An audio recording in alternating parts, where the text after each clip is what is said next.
What's up, guys? Tambo here with our Week 2 NFL Core Report. Week 2 was a monster for our experts, with many on the Tua stack in that Baltimore and Miami game stack, but nobody was higher on the Miami-Baltimore game stacks than our guy, Big T himself. Tony's player pool, available to premium members, focused primarily on the Baltimore shootout, as well as the Commanders-Lions game, adding in high-scoring wide receivers, including Amon-Ra St. Brown being in his core plays.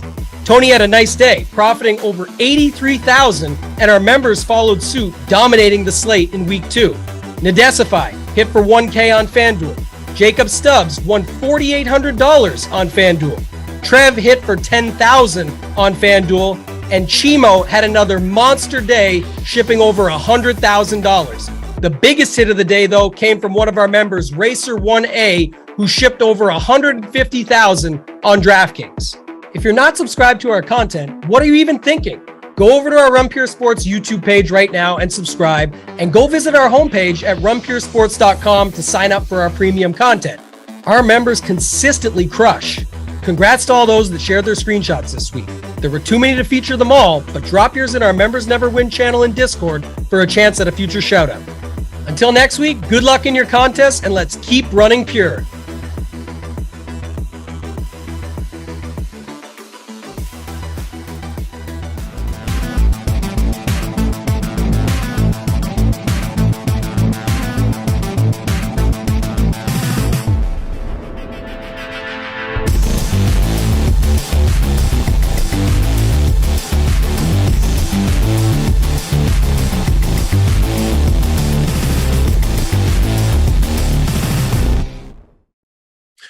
What is going on, everyone? AP over here at RunPureSports, bringing to you the Off the Chalk Show. We don't have Tambo with us today. Power is out. Fiona ripping down on Canada. He sends me this. All right, guys. He sends me this text yesterday, and he's like, "I don't think I'm going to be able to do the show. Like, we're getting hit by a hurricane."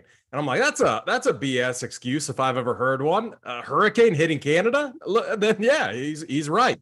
Absolutely crazy, but I did hear if we get 400 likes on this show, they are going to restore power up in Canada, Nova Scotia, and we might get Tambo back. So hit that like button. It helps us out a ton. We all appreciate it. We got DC filling in. We got JT Hayes looking spry. As always, you love to see it. DC, what is going on, my man? How are you doing this morning? Big shoes to fill with Tambo, but happy to do it. The hurricane in Canada, I didn't have that on the bingo card of things that would give me on the Sunday morning show, but very happy to be here. And, Tambo, I saw him win $40,000 on that showdown on Thursday night, right? Talk about running good. The touchdown on the final play to ship the Millie Maker, and then, it all turns back on you, as it often does in life in DFS. Gets his power shut down for the show, but yeah, happy to be here. Hopefully, Campbell's doing fine in Canada, and normally AP we threaten people with things that we can actually follow through on the like thing. Not giving the plays of the day. You're saying we get the likes, we get the power back on for Tambo. I don't know if that's what I heard. It's what I heard. I got the text message from him. I like it. Go big or go home. So happy to be here on Week 3. Excited for football and excited to break it down with you two guys. No, very good. Very good. JT, what's going on, my man? We're coming off, Amon-Ra St. Brown, your play of the day or of the week last week. Maybe your play each and every week, which I would not fault you for at all. This dude continues to crush. Some guy named Amon-Ra St. Brown. How are you doing this morning? And I know we're going to talk about receiver, but is he going to do it again for us this week? I mean, this guy continues to crush week in, week out. Yeah, the most intriguing thing there is he did get, in addition to everything he does as a receiver, 2 rushes for 68 yards. And I was saying that, I always hate to go back to the guy that had an absolute ceiling game the week before, because they don't tend to do that back to back. But the difference with him is here, first and foremost, he's getting the Cooper Kupp usage like we talked about last week, but he's still not priced like Cooper Kupp. So you could make a choice here, real easy choice, right? Cooper Kupp is $9,900. In a matchup with the Cardinals. That's fine, right? That's a fair price. It's probably a little bit higher, but he can go for 30, 35. Amon-Ra's $2,700 cheaper. And God forbid if he gets actual rushes in this game because they want to keep DeAndre Swift's touch count down. I mean, imagine the ceiling for this kid. But back to Tambo, first of all, pray for Tambo. The power situation, I don't know if that's the case. I got an alert. He was stopped trying to enter the country because he had too much cash. He wasn't declaring the cash. It was a situation. And so if you get the likes, I'll use a connection. I'll make sure that he can get back into the United States and maybe do the show in person next week. It'll be great. JT, let me ask you a question. Is what's better, Cooper St. Brown or Amon-Ra Cup? Because I think you got to name one or the other. That's your guy, right? Who's the first guy you mentioned? So it's you can either go with Cooper St. Brown. You know, we're trying to combine the two names, Cooper Cup, Amon-Ra St. Brown. So you got Cooper St. Brown or Amon-Ra Cup. I like Cooper St. Brown. Cooper St. Brown. Cooper St. Brown. CSB is pretty cool. That's a pretty cool name. Yeah. Hashtag really, hashtag pray for Tambo. I like that one, JT Hayes. Yeah. Get the likes up. We're only at 116. I think we're like on pace to beat, because Tambo comes in and beats all these like records. And we get to the morning wood and it's always at 450, 500 likes. We're going to beat that today. I'm very, very confident in that. This is the off the chalk show with my two guys, JT, Draft Cheat. I think we should dive in because we always start kind of slow, and then it's like, man, we're getting down to the end, and we got like 5 minutes. We're getting kicked off the show, and we have no time to talk about defenses. Which, who wants to talk about defenses? It's ridiculous. But I was listening to the Millie show last night. DC has a wonderful defensive take, so I do want to make sure that we get time to talk about that, because I am very, very much in line with him on the slate, and rightfully so. I mean, we could almost call this DC. We should probably keep the Chiefs banter to a minimum, right? I mean, I guess we can play. We can take it. We could go. We'll see when we get there to each position. But let's go to the quarterback spot. Let me pull this up. So the three projected chalk quarterbacks I'm showing right now, and you guys can let me know if you agree or disagree. But Josh Allen, definitely going to be one of the popular guys. Jalen Hurts. And Kirk Cousins, surprisingly, I don't know if I'm buying that, but going up against the Lions here, not a very good defense, and obviously Cousins, nice bounce back spot, has the weapons to get it done here. JT, I'm going to start with you. Talk to me about those three projected chalk quarterbacks, and then what are you doing at the quarterback position? Yeah, so with Allen and Hurts on DraftKings, at least, Allen 8,200, Hurts at 7,600.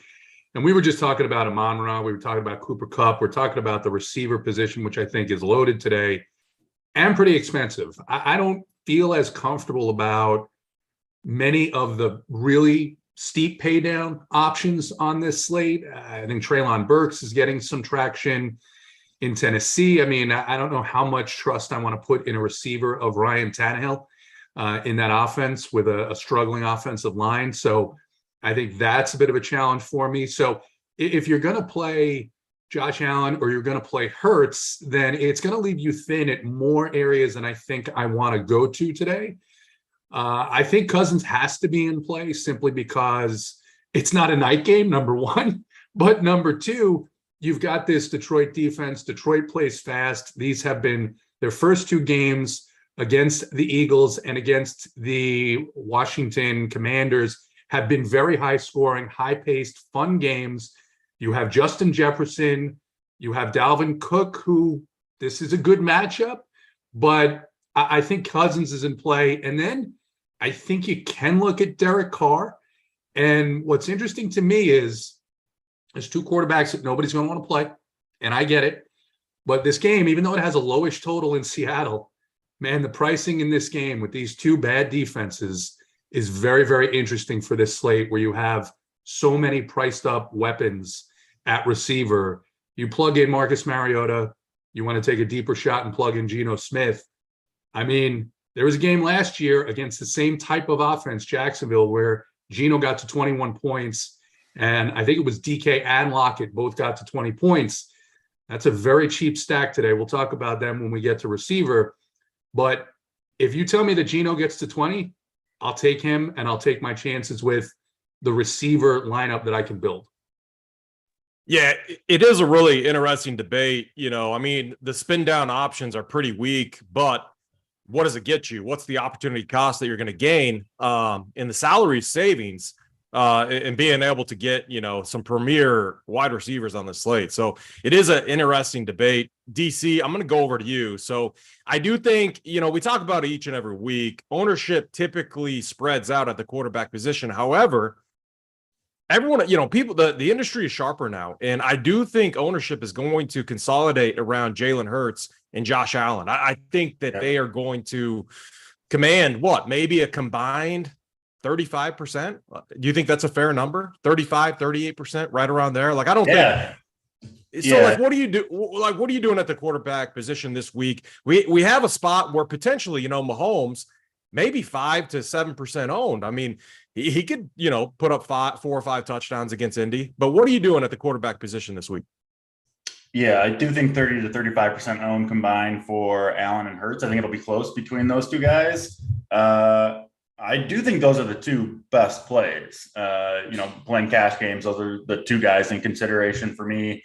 Apologies to anyone who watched the show last night or this morning. I will have the same takes 12 hours later, unless something happened while I was sleeping, which I don't think anything did. It's going to be kind of the same guys. But the analogy I used last night on the Millie Maker show, Josh Allen, he looks like a quarterback where if you're playing Madden on rookie mode, right? And he just passes the ball every play. He just does the whole thing for the offense. I don't think he is really stoppable right now, and certainly not from this Miami defense, which I think might have the worst pass defense in the NFL. So I do like Allen. I do like Hurts. I want to make that clear. But if we're trying to get away from those guys, I do think there's a couple ways you can go. One of them is last week's hero, Lamar Jackson, priced right between Allen and Hurts. Mahomes up there too, of course. I was joking last night. I tweeted the picture of Lamar Jackson looking, he looks kind of fat on Twitter with the press conference with the popcorn and the milkshake. And of course he goes off for 45 fantasy points, scores a 79-yard touchdown. Same old Lamar Jackson. But I'm seeing him come in at 2 or 3% owned. I mean, I know this Patriots defense can play a little bit, but I just don't know if you can really scheme against Lamar Jackson when he's just the best athlete on the field. So I think he's an interesting way to go. If you want to get off the chalk, of course, our guy, Patrick Mahomes, same thing, right? I kind of have a different take in that game, but a 3 or 4% owned Patrick Mahomes, I have got to be interested in. So I like that call. And then a couple more guys that I do think, I think Allen and Hurts are going to have big games. So I want to get quarterbacks that can potentially match them, even if they do. Kyler Murray, I haven't been that impressed with his play, but he does have the upside, right, with the legs to match those guys. I want one of the quarterbacks that can score a long touchdown with his legs. Obviously, Kyler Murray, you got to put him in that bucket. And listen, I think the Rams are going to put up points in Arizona. James Conner's banged up. They don't really have a running game beyond him. I think it's got to be all Kyler Murray. So he's interesting to me. And then, JT, I like the Mariota call. Another guy that kind of painful to click on, right, to put in your quarterback spot. We know he's not that great of a passer, but he still has wheels. He still will take off. He'll run in a 5,500. He can get you 20, 25, which could be enough, I think, more so than some of those other quarterbacks down there. So personally, I probably won't actually be getting that contrarian at this position. I won't be getting that far off the chalk. I'll have a lot of Josh Allen and Jalen Hurts in my own lineups. But a few guys that I think could potentially put up 25, 30 points on their own. I do think you need upside at the quarterback position today. I think we're going to see some big scores, just like we have in week 1 and week 2. Yeah, very good. We got 600 watching bright and early this morning. We appreciate that. We're at 170 likes. It's a good pace, everyone. We appreciate it. Hit that like button, though. We got to do it for Tambo. Hashtag pray for Tambo, pray for Canada. Love you guys up there. And Tambo's, he's fine. He's been communicating with us. He's fine. But having your power out on a Sunday, that would be absolutely brutal. That would be like the nut worst. So hopefully he gets the power up here soon. But hit that like button, do it for Tambo. We all appreciate it. So when I look at quarterback, and one of the reasons for me why it's going to be very difficult to get off the chalk here, specifically in Josh Allen, is so much of like, when we're playing DFS in these games, you need a shootout type of environment to really capitalize, on an upside, on your upside with a guy like Josh Allen, like a guy like Tua, Jalen Hurts. You need that right game environment. We saw that with the Ravens last week. That game just went nuts, and that's what's going to happen with this Dolphins team when you have two of the most talented players, at the receiver position in Jalen Waddle and Tyreek Hill. Obviously, we saw it with the Chiefs all the time, but you have so much explosiveness there. It can really create that perfect scoring environment. And when you factor in the injuries that the Bills defense is dealing with, and just like, Josh Allen, I agree with you. I watched the show last night, DC. Absolute cheat code. He's going to keep them in this game. I actually think Miami is a sneaky bet here. I like them plus the points here. I also like the over. I think this game is going to go back and forth. Yeah. I think for it not to, you're going to get, some unlucky plays. Like maybe maybe just like a turnover deep inside, the other teams, on their side of the field, something that just slows the game down or something like that. And we don't get that type of environment. However, I'm not seeing it. I think it's going to be back and forth. I think we're going to see a lot of points here. So I'm going to be eating some of this chalk. I definitely am. I am always intrigued with Patrick Mahomes when I'm showing single-digit ownership, especially in a dome where he thrives, especially against a defense that they don't like to they're not throwing two safeties out there over the top. They're traditionally, I believe, playing a cover three, very much of what we saw in Mahomes' first game against the Cardinals. So while, DC, I know you have a take on this game, and I don't want to, take away from that, but I still think he could get it done in 3 quarters here. Like, let's just say there's 5 touchdowns scored on the Chiefs side. Mahomes could participate in each and every one of those with how they run their offense. I think it's going to be a great game for Juju. I think he's going to have one of those 9 to 10 target type games, maybe 7 receptions. We'll get to receiver, but I do think this sets up for a really nice Patrick Mahomes spot at low ownership.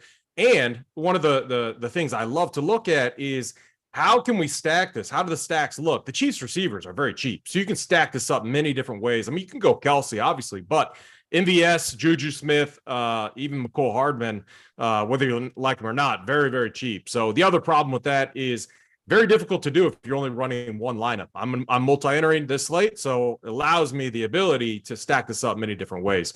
So I'm going to keep things simple for me at the quarterback spot. I guess for me, I'm looking at like eating the chalk and Josh Allen. Hurts, I don't like. Hurts might be my fade in favor of Allen and Tua and then Mahomes, and I might just play 3. But JT Hayes, is there anyone else? Talking about these cheap guys, is there anyone else like way down there that you're looking at in Millie Maker formats, or just kind of finalize your thoughts on quarterback this week? How big's your pool going to be? Who are you keying in on? Yeah, I gotta figure out my pool. I will be honest. That game total and environment in Miami, right? The Buffalo secondary is, absolutely destroyed right now. They got a bunch of guys that are going to be out. Man, I just seeing what Tua did last week, it's just so hard to believe that he could do this 2 weeks in a row, given what we've seen from him in his NFL career. But I get it. I get the numbers. I get the pricing.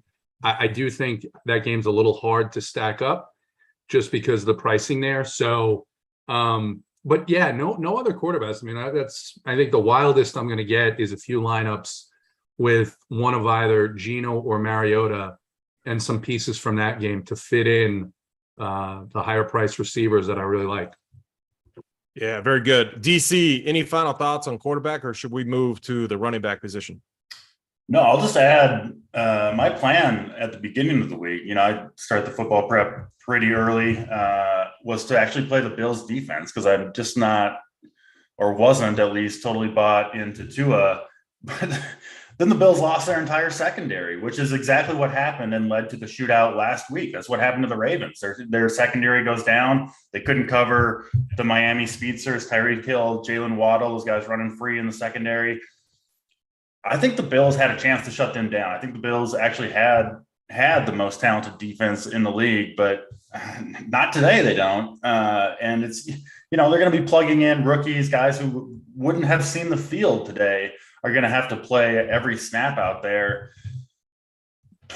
It's a tough ask to go into Miami to cover these dudes on a whole new secondary that hasn't really played together, right? Like even when you're practicing, these guys are probably plugged in and out together during training camp and all that, but not all together. And it's just a really, really tough ask. We both know, or we know that these teams are going to throw the ball. I mean, Miami, Buffalo, two of the sharpest coaching staffs. They're not going to hand the ball off to Raheem Mostert and Chase Edmonds and Devin Singletary. It's going to be a freaking shootout in Miami. It's like 100-degree, heat index. These guys are track stars that they're going to have to cover, and I don't see it happening. So I'm in on that Miami Buffalo game. The analogy I used last night was, you don't want to be late to the party, right, JT? And it feels like maybe we're a week late to the party. We are. Yeah, I mean, Tua put up 500 yards and 6 touchdowns. He's not going to do that again. But it just isn't that the thing that we always talk about in DFS is, are you chasing last week's outcome, right? And that's what I'm talking about. I agree 100%. Once I saw those injuries start to happen, I was like, all right, I wasn't going to chase it. Consider this. Yeah, I wasn't going to chase it. I was going to play the Bills defense at low ownership, and I think they could have got the job done if they were healthy, but they're not. And you got to adjust to the information we have, I think, leads to another shootout here. So I was impressed by the resiliency of that team. They were down by Snyder was tweeting, victory lapping way too early. Mind you, love you, Snyder, but I mean, man, the tweets coming out. Like, imagine putting money on, back in his team. I can't blame him, man. Lamar had like either.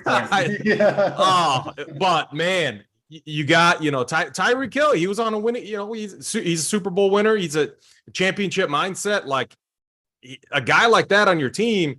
And then Jalen Waddle, just incredible. I even kind of like Mostert this week. Like he's a fast dude. He's cheap. And so we're on running back now. And it's an interesting discussion because I want to find some savings at the running back position potentially, but I'm showing Leonard Fournette, David Stonewall Montgomery, and then the other guy I think is going to get steamed up is Dameon Pierce, 5K.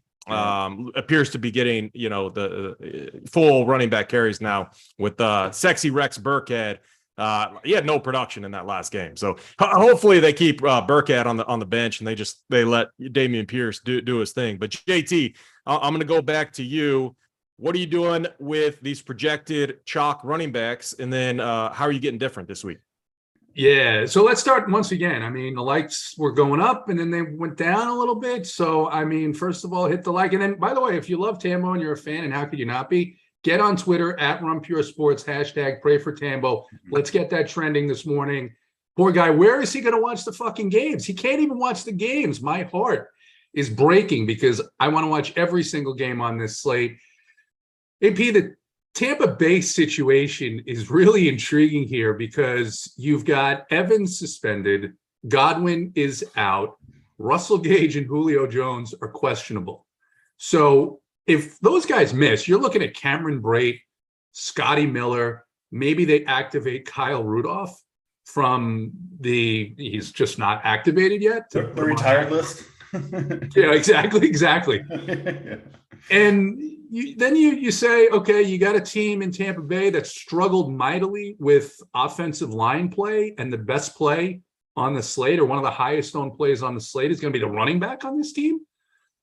I mean, this is one where DC, you say, maybe I'll pick up the Packers defense here because what weapons is he going to have? I know he's Tom Brady, but I don't know about Fournette. I mean, he will catch passes. That's something he will do, but if I'm the Green Bay defense and I'm looking at who Tampa's putting out on the field, I'm just going to stack the box and put a shadow or spy on Fournette and see who Brady might be able to beat you with outside of him. So that's the thing that concerns me about Fournette here. Montgomery, another team that's had some offensive line issues. Of course, it is Houston, and you can absolutely run all over Houston.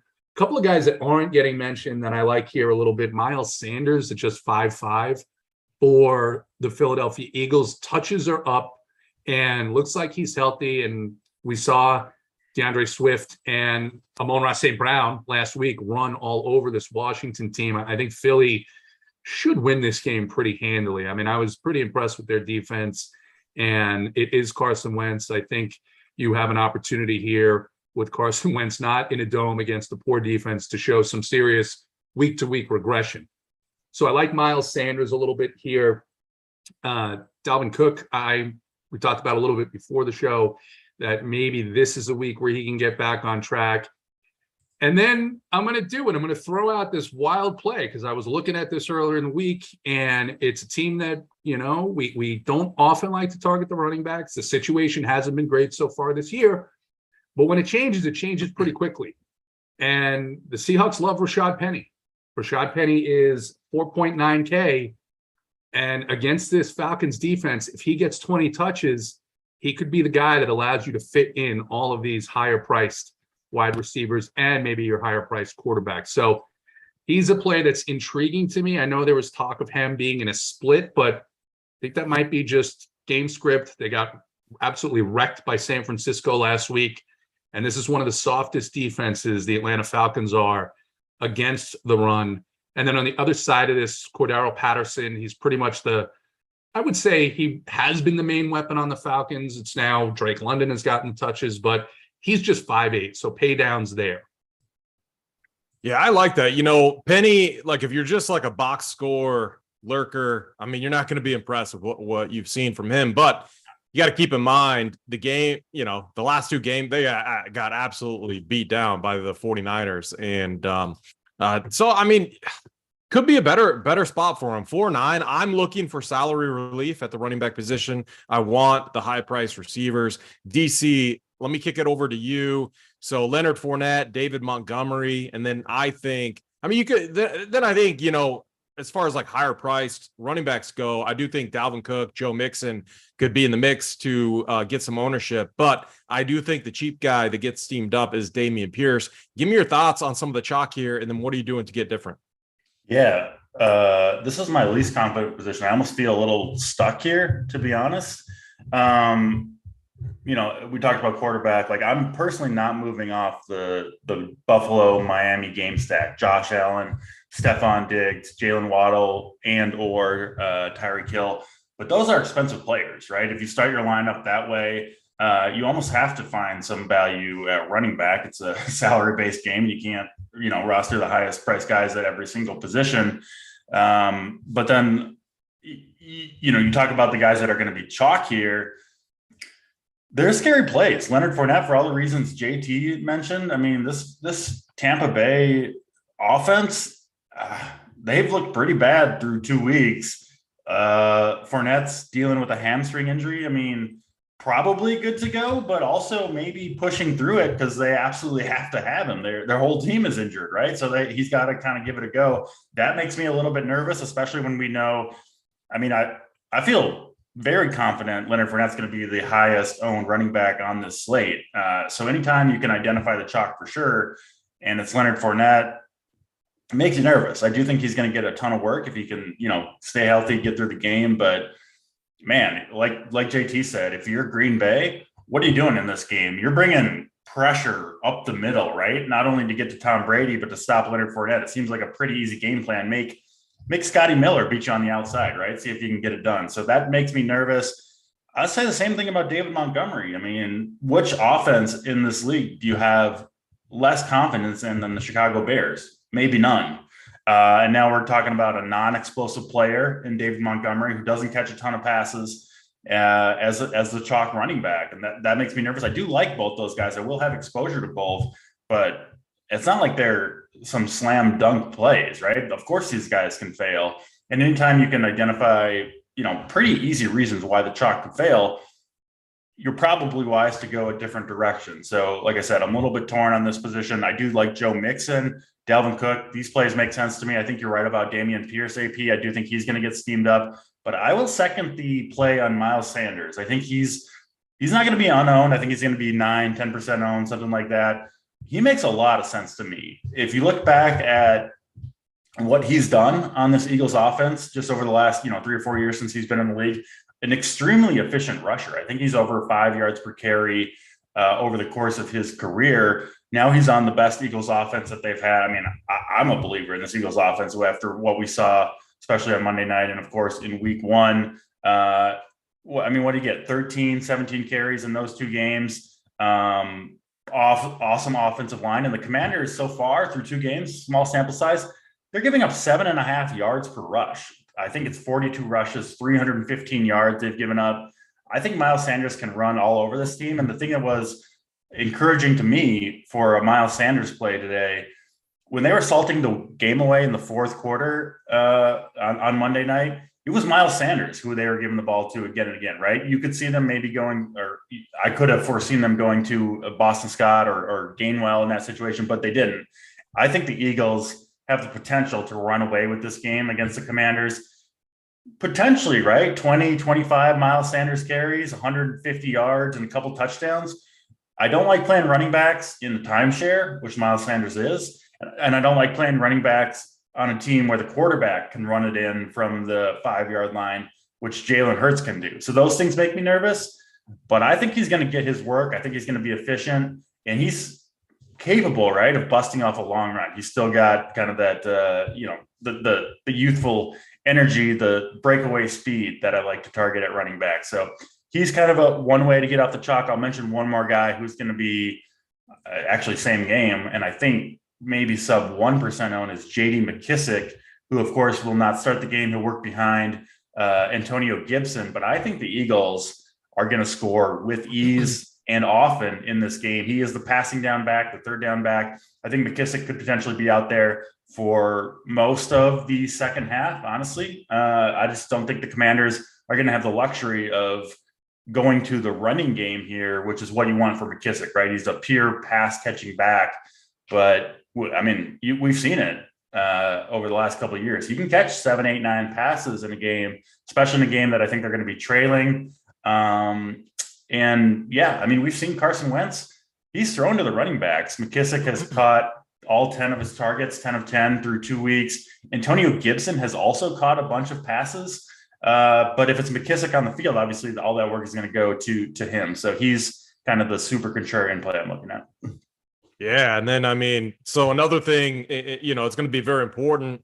Stay with us, watch the Print Factory, and then JSU Holden will take us up to lock. I mean, we already have a lot of different injury news coming, tweet just came through. Josh Jacobs flew separately, from the team due to having an illness, questionable. He's going to work out, and, I think he's going to try to warm up, give it a go. But another guy who lands on the questionable list, and the Raiders, they got Brandon Bolden and Amir Abdullah as, a couple backup guys, both 4K, 4.3K. Okay. So DC, you said a few interesting things that I very much agree with. The running back position for me this week, it's going to align with how I see like my game scripts panning out. So another backup guy who potentially in the right game script would get a lot of dump offs that I see. So I see the Chiefs taking the lead here. Yeah. I see a scenario very much like if you look at the last game, obviously played out a little bit different, but the fourth quarter was similar to how I see this game going, where Austin Eckler just got all these dump offs, and a lot of his production came late in that game. Nyheim Hines, 5K. I love, like, if I'm running a Mahomes stack, I'm going to have Nyheim Hines as one of my spend down options. One thing I'm a little uncomfortable with is double spending down this week, only because I do feel like Dalvin Cook or Joe Mixon, one of those two guys, maybe even a Leonard Fournette, does have the ability to just, rush for 100. Maybe land in the end zone once or twice. Those two guys have slate breaking upside. And so how I see a lot of my builds going is maybe one spend up option and pairing them with the value. But I do think I'll have a couple double cheap builds in there to be able to, free up some salary to get higher priced guys. I mean, it might be a reach. It might be a big reach, but I was playing around with like a Raheem Mostert plus, a Dameon Pierce or Nyheim Hines. You got 4.5K, 5K. It might be a reach. That one definitely might be a reach. But what does it give you, and what does it allow you to do at the receiver position, at the quarterback position that are priority spins, in my opinion? So, go ahead, DC. Yeah, my like Hines and McKissick, that's the same play, right? We're kind of looking at the same Exactly. type. Yep. The reason I prefer McKissick over Hines is like the disaster scenario for this type of play is we're right about the game and wrong about the running back that's out there when they're chasing. And Jonathan Taylor, arguably the best running back in the NFL. Are the Colts really going to just take him off the field when they're trailing? I have less confidence in that than I do in McKissick getting on the field, because we already know the Commanders, their plan was to bench Antonio Gibson for a 4th round rookie, right? In Brian Robinson before he got shot. So we know the Commanders aren't in love with Antonio Gibson anyway. Whereas the Colts, I think it's possible that the Chiefs are up, 30-7 or 28-7 or whatever, and it's actually Jonathan Taylor that's out there instead of Hines. That's my worry with him. But yeah, of course, a similar play there. I do want to mention one more guy that I will have a bunch of exposure to. Again, a little bit of a shot in the dark. It is risky, but that's the running back position. If you're spending down, there's no safe options down here. It's just I don't see any. But J.K. Dobbins, I think, is interesting here. Going to be a go. He's been practicing in full for 2 weeks. The Baltimore running backs have done absolutely nothing, right? It's freaking Mike Davis, whatever they can get off the street. They've got no production there. Dobbins is a super talented guy. And Adam Schefter, who, listen, this guy's plugged in, obviously. He's also a fantasy player. And when he tweets like confidently about a player, I think Adam Schefter thinks J.K. Dobbins is going to have a big game. The quote that he used in his tweet yesterday, J.K. Dobbins, expected, he's ready, I think was, quote unquote, he's ready. I wouldn't be shocked if J.K. Dobbins just came out and just took this role, played 70% of snaps, got 20 touches. Listen, not at all guaranteed, but he's super talented. He's 5,300. I'm seeing him projected at 2 or 3% owned. It's a risk for sure. I wouldn't, put all your chips in on J.K. Dobbins, but I do see a potential big game for him. Maybe not this week, could be next week. Again, we just don't know what his role is going to be, but it seems like, just reading the tea leaves, it seems like they held J.K. Dobbins, held him back. If you go back to August, J.K. Dobbins was saying, I'm fully healthy. I'm ready to go week 1. Let me play. And the Ravens are we got to make sure you're obviously coming off the ACL. We got to make sure you're good to go. It seems like he is good to go. And there's a chance that he just comes out and looks like J.K. Dobbins and takes his role.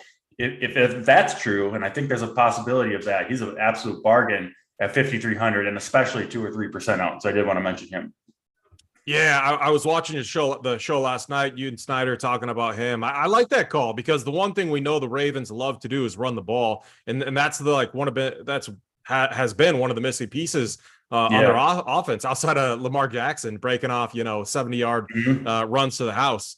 I'm with you guys, though. I think we're like the running back position is not like, it just doesn't feel as good as some of the other positions this week. And so when I look at my running back player pool, it is a little bit larger than what I would like. I do have, I need to make some cuts somewhere. I even like Clyde Edwards-Helaire a little bit. If we get that right game script, he's actually been really good running the ball, averaging 7.5 yards per carry.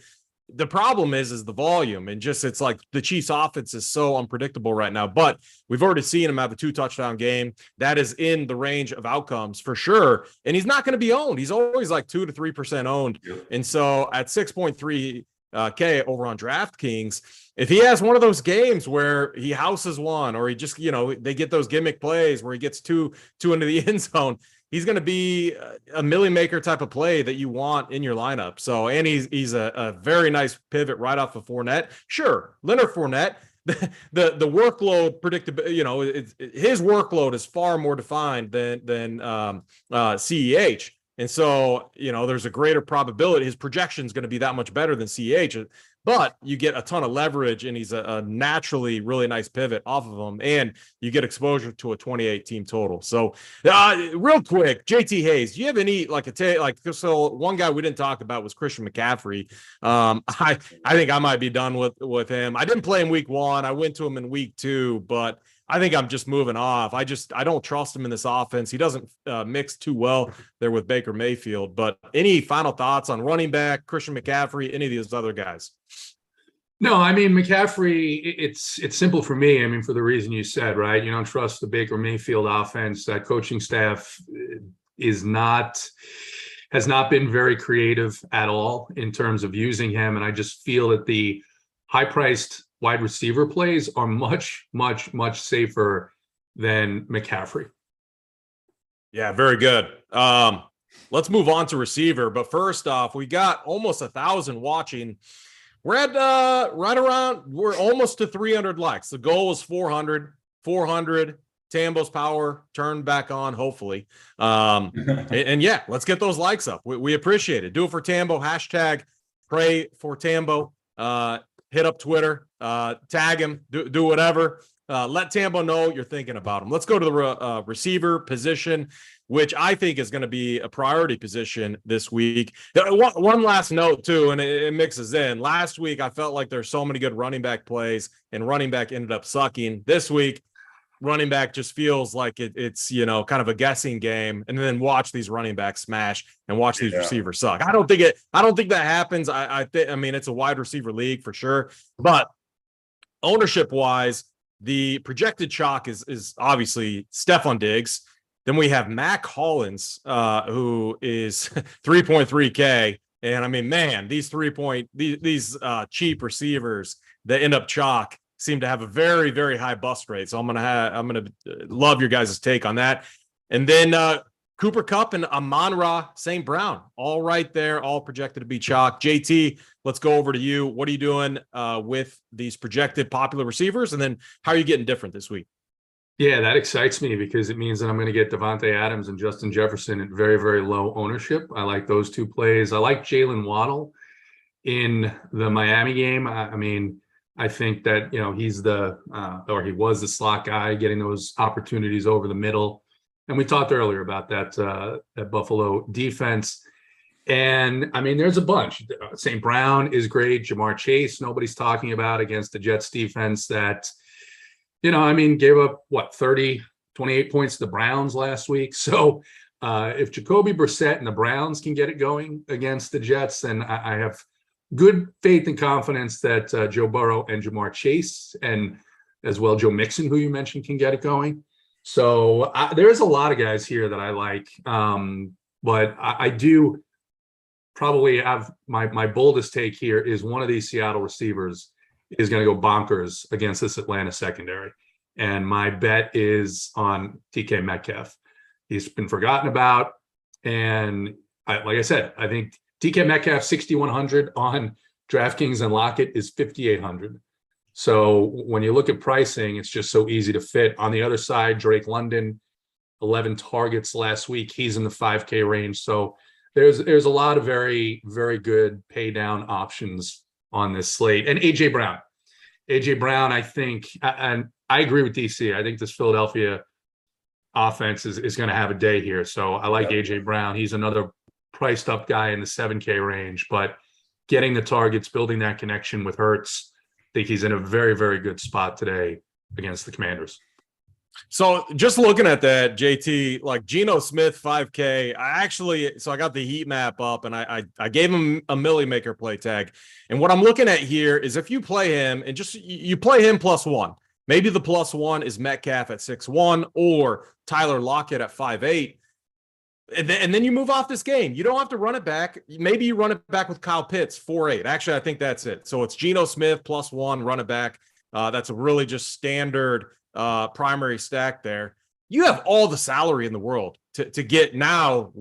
Maybe it's maybe you do a secondary stack with Tyreek Hill and Diggs or Waddle and Diggs, or you start using those secondary stacks to target these high upside games. That could be a really interesting route to go on this slate, because Geno Smith at 5K and then his two stud receivers are super cheap.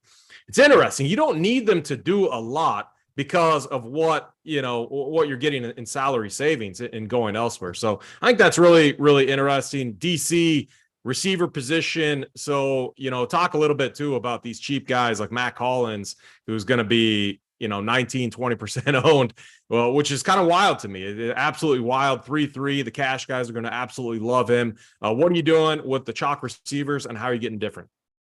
I'll start off saying I'm not playing Mac Hollins. I'll leave Mac Hollins to the field. I'm definitely not playing Mac Hollins. Mac Hollins beats me, and we'll move on to the week 4. I'll say that. Playing 150 teams, Mac Hollins not in the pool. So that maybe the soundbite will come back to bite me. That's all right. But I feel okay about the Mac. I don't think that's one that's going to come back to bite you. I feel pretty safe about that. Yeah, I feel pretty good about the Mac Hollins fade. But let's talk. Let's stop the shit talk on Mac Hollins, because the more we do it, the more likely he is to go off. So that's the final words I will say on him. Get a Millie Maker with it too. We do got to stop talking about him. Yeah. Every time we do that, the play just goes on. Yeah. It's been a thing for baseball season, and maybe carrying over to the NFL. But you're talking wide receiver, AP. You mentioned last week and week 1. I thought spending up at running back was the way to go. Proved true in week 1 for the most part, not so much in week 2. And you mentioned maybe it goes the other way here, and maybe the running back smash, but so are these wide receivers, right? You're going to have big scores at wide receiver. That's just the way of the league. I think we're going to see some bounce back games. Justin Jefferson, it's going to be hard for me to get him in lineups just because I'm spending up mostly at quarterback on Stephon Diggs, but he's going to bounce back at home against Detroit. I mean, I think he's a really fun play. Cooper Kupp up top, I talked about him last night. Arizona blitzes more than any other team in the league, and Kupp thrives against that, right? He's running the short crossing routes. He's the first read on Matthew Stafford's dropbacks every single time. 9,900 is a lot to pay, but man, Cooper Kupp, what does he have? 14, 15 targets in each of the first 2 games. Think he's an awesome play. Listen, if Mac Hollins is really going to be as chalky as you say, AP, give me some Devontae Adams, man. I know he's coming off the slow game, but I don't think Derek Carr is going to be looking Mac Hollins' way. The first read, he's going to be looking at Devontae Adams, who should be able to do his thing here against Tennessee in a potential shootout game. So I love the Adams call. Of course, Tyreek Hill, Jalen Waddle. How about the rookies, though? The rookies are still cheap. And we're seeing more often now in the NFL, rookie wide receivers come in ready to play, right? It's just with the evolution of how big business football is, these guys get training earlier. These talented guys, even in high school, they're getting coached up. Then in college, all the pro style systems, Chris Olave, Garrett Wilson, Traylon Burks, all these guys, they're cheap, and I think they can go off. I think it's week 3. They've all kind of proven that they can get the job done, and I think their roles are only going to expand. So I said it last night. I think you could make a team entirely based off the rookie Jahan Dotson. All these dudes, I think, have potential for big games. So I'm looking at some of these youngsters, right on the cusp of breaking out. They look talented, first-round wide receivers. They look ready to go. So I'm in on the rookie wide receivers. And then I'll throw in a couple of veterans who have been, so far left for dead by the quarterbacks, by the fantasy community. But it's not clear to me that they are entirely dead. One would be Robert Woods for the Tennessee Titans. He's still out there every play. I know he's had a slow couple of weeks, but I thought he was going to have a big year coming into the season with Ryan Tannehill, and I'm not ready to give up on him quite yet. And then how about Adam Thielen? I know, again, it's been a slow couple of weeks for him, but he is still an every single down wide receiver. I'm a Vikings fan, and they're not even close to giving up on this guy yet. And if you watch the tape, from last week, it looked like they were trying to force the ball to Justin Jefferson every single time. Maybe the Vikings take a step back here and say, okay, we got to spread the ball around a little bit. Thielen has a nose for the end zone, which you like, and he's cheap. Nobody's going to play him. So a couple of veterans there that I think you can look to. And then I will throw in the Detroit guys. I think are both interesting. DJ Chark coming off a goose egg, didn't catch any of his 4 targets. Everybody going to go to the sun god Amon-Ra St. Brown, but Chark is still a very, very talented dude in an awesome game environment that nobody's going to play. He's cheap. He's got big play upside. He's another interesting one. So you can go, wide receiver is loaded, right? Running back, we're kind of scraping to try to find some guys that we can play. wide receiver, I can find guys at every price range that I'm excited to play, high owned or not. So I do feel okay getting more off the chalk at wide receiver than I do at running back this week. Yeah, I hear you. I agree with that. We got Hoop in the chat. We need 500 likes, or I don't think the boys are going to come on. So we got almost 1,100 watching now. I think we can get to 500 likes. Then the boys, Print Factory, will be on after that. So 500 is the number. Let's get it done. I got to read something off to you guys. Justin Jefferson's game logs against Detroit. I don't know if you guys have seen this or not, but 11 receptions on 14 targets, 182 yards, 1 touchdown. 7 receptions on 8 targets, 124 yards. 9 receptions, 12 targets, 130. This dude goes on. And then if you combo that with looking at the running backs in this matchup, Dalvin Cook. So I think it was Alexander Madison that filled in last year when Dalvin Cook was hurt for those couple of games. Went off, absolutely went off. But I also know Dalvin Cook has a 40 DK point game against the Lions. Obviously, the team's a little bit different here, but I'm showing a very high upside matchup. I'm going to have to look at the rules over on SaberSim. I might have to force in, at least like when you think about what the Vikings want to do, like I hear you, DC, maybe they try to spread it around a little bit more. But in Showdown, when I broke down the Showdown slate last week against the Eagles, I was so confident in the 4-2 stacks going 4 Eagles, 2 Vikings, just because we know the Vikings want to get it to, we know who they want to get it to. They want to get it to Dalvin Cook or Justin Jefferson. It's what this offense wants to do. It seems like they funnel everything to these guys. Adam Thielen, been a disaster. Like 2 really bad drops, I think, last game. One right in the basket there, and would have been a touchdown, I think. But man, something is off with him. Obviously, he's a talented guy, and that could change. So I'm not saying fade him, but what I'm saying is that 9,300,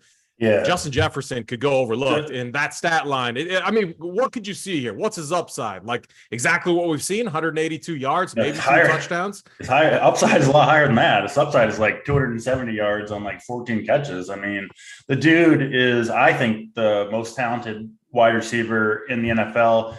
And I talked about it yesterday. Kirk Cousins is like the ultimate front runner, right? The going gets tough, like we saw in Philadelphia, and he collapses. But when the going is good, and it is here, right? He's not on prime time. He's in a dome. He's at home. He's in against a bad defense. The dude can put the ball on the money. I think we see the Vikings pass offense bounce back here. And Justin Jefferson, listen, he got kicked in the teeth last week. He got shut down by the Eagles. He had a couple, all the hype around him, and he got overshadowed by Jalen Hurts and the Eagles wide receivers.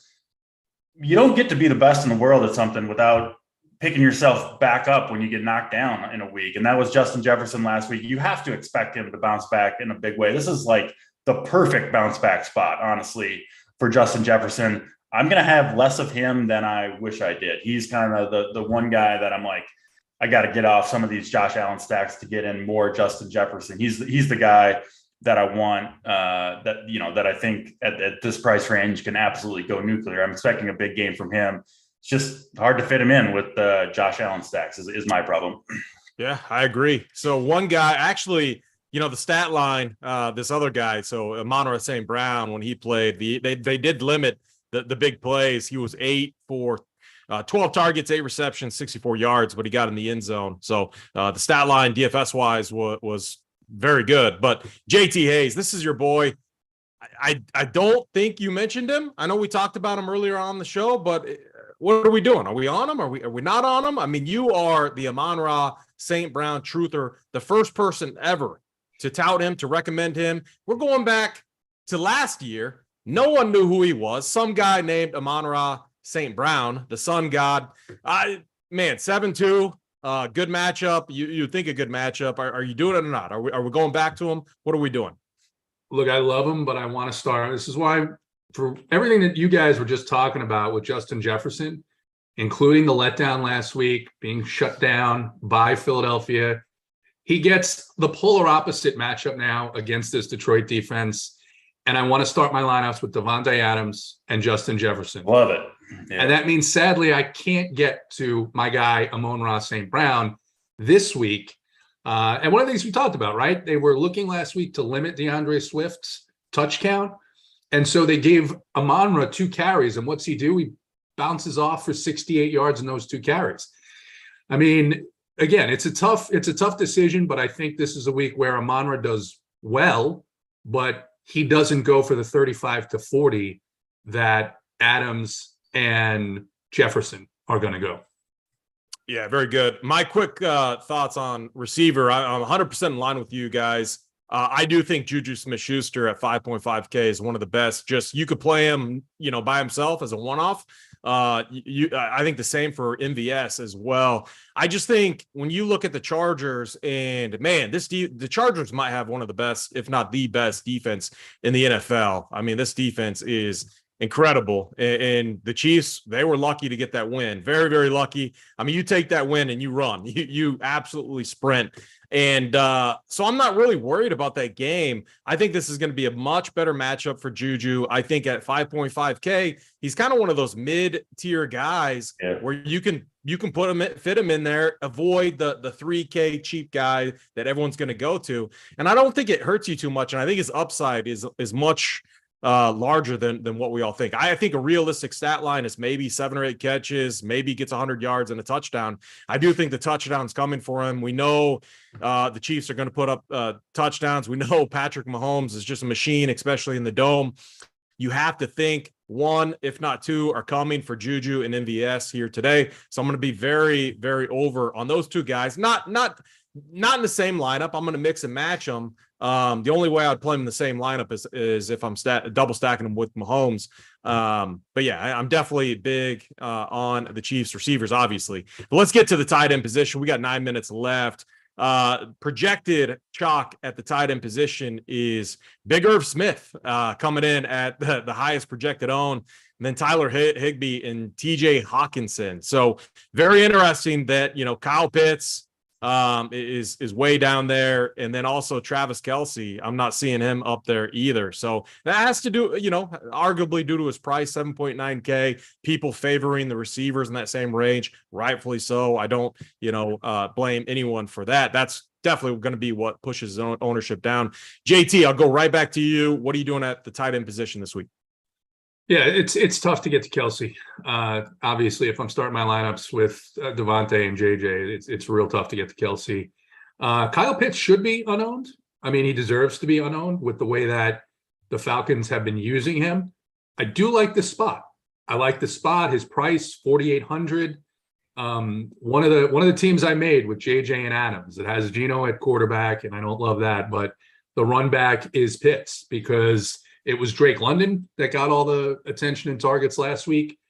They kind of limited Cordell Patterson, and I think this is a spot where maybe we could see Pitts against a softer defense get a bit of run. It's a really risky play. I'll just say that. It is a really, really risky play. My pivot, instead of Pitts, is going to be to Zach Ertz.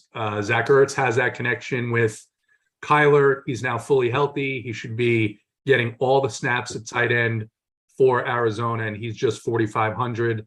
I could see maybe playing some Irv Smith at the price, but I think people are doing that because they saw the game against Philly, and he got that against Philly because they were holding down Justin Jefferson, and as DC mentioned, Kirk Cousins had to look elsewhere. So my pool will probably be a little bit bigger than that. I don't know exactly where. I'm going to look and see if there are other cheaper tight ends. I did mention earlier Cameron Brate and Kyle Rudolph plays that I don't love, but if you're going under the theory that the weather's nice in Tampa Bay and Tom Brady's going to be able to get the ball to people, then he's going to have, it looks like, a limited menu of options to get the ball to there. So Brate would be a guy that I would say is in play.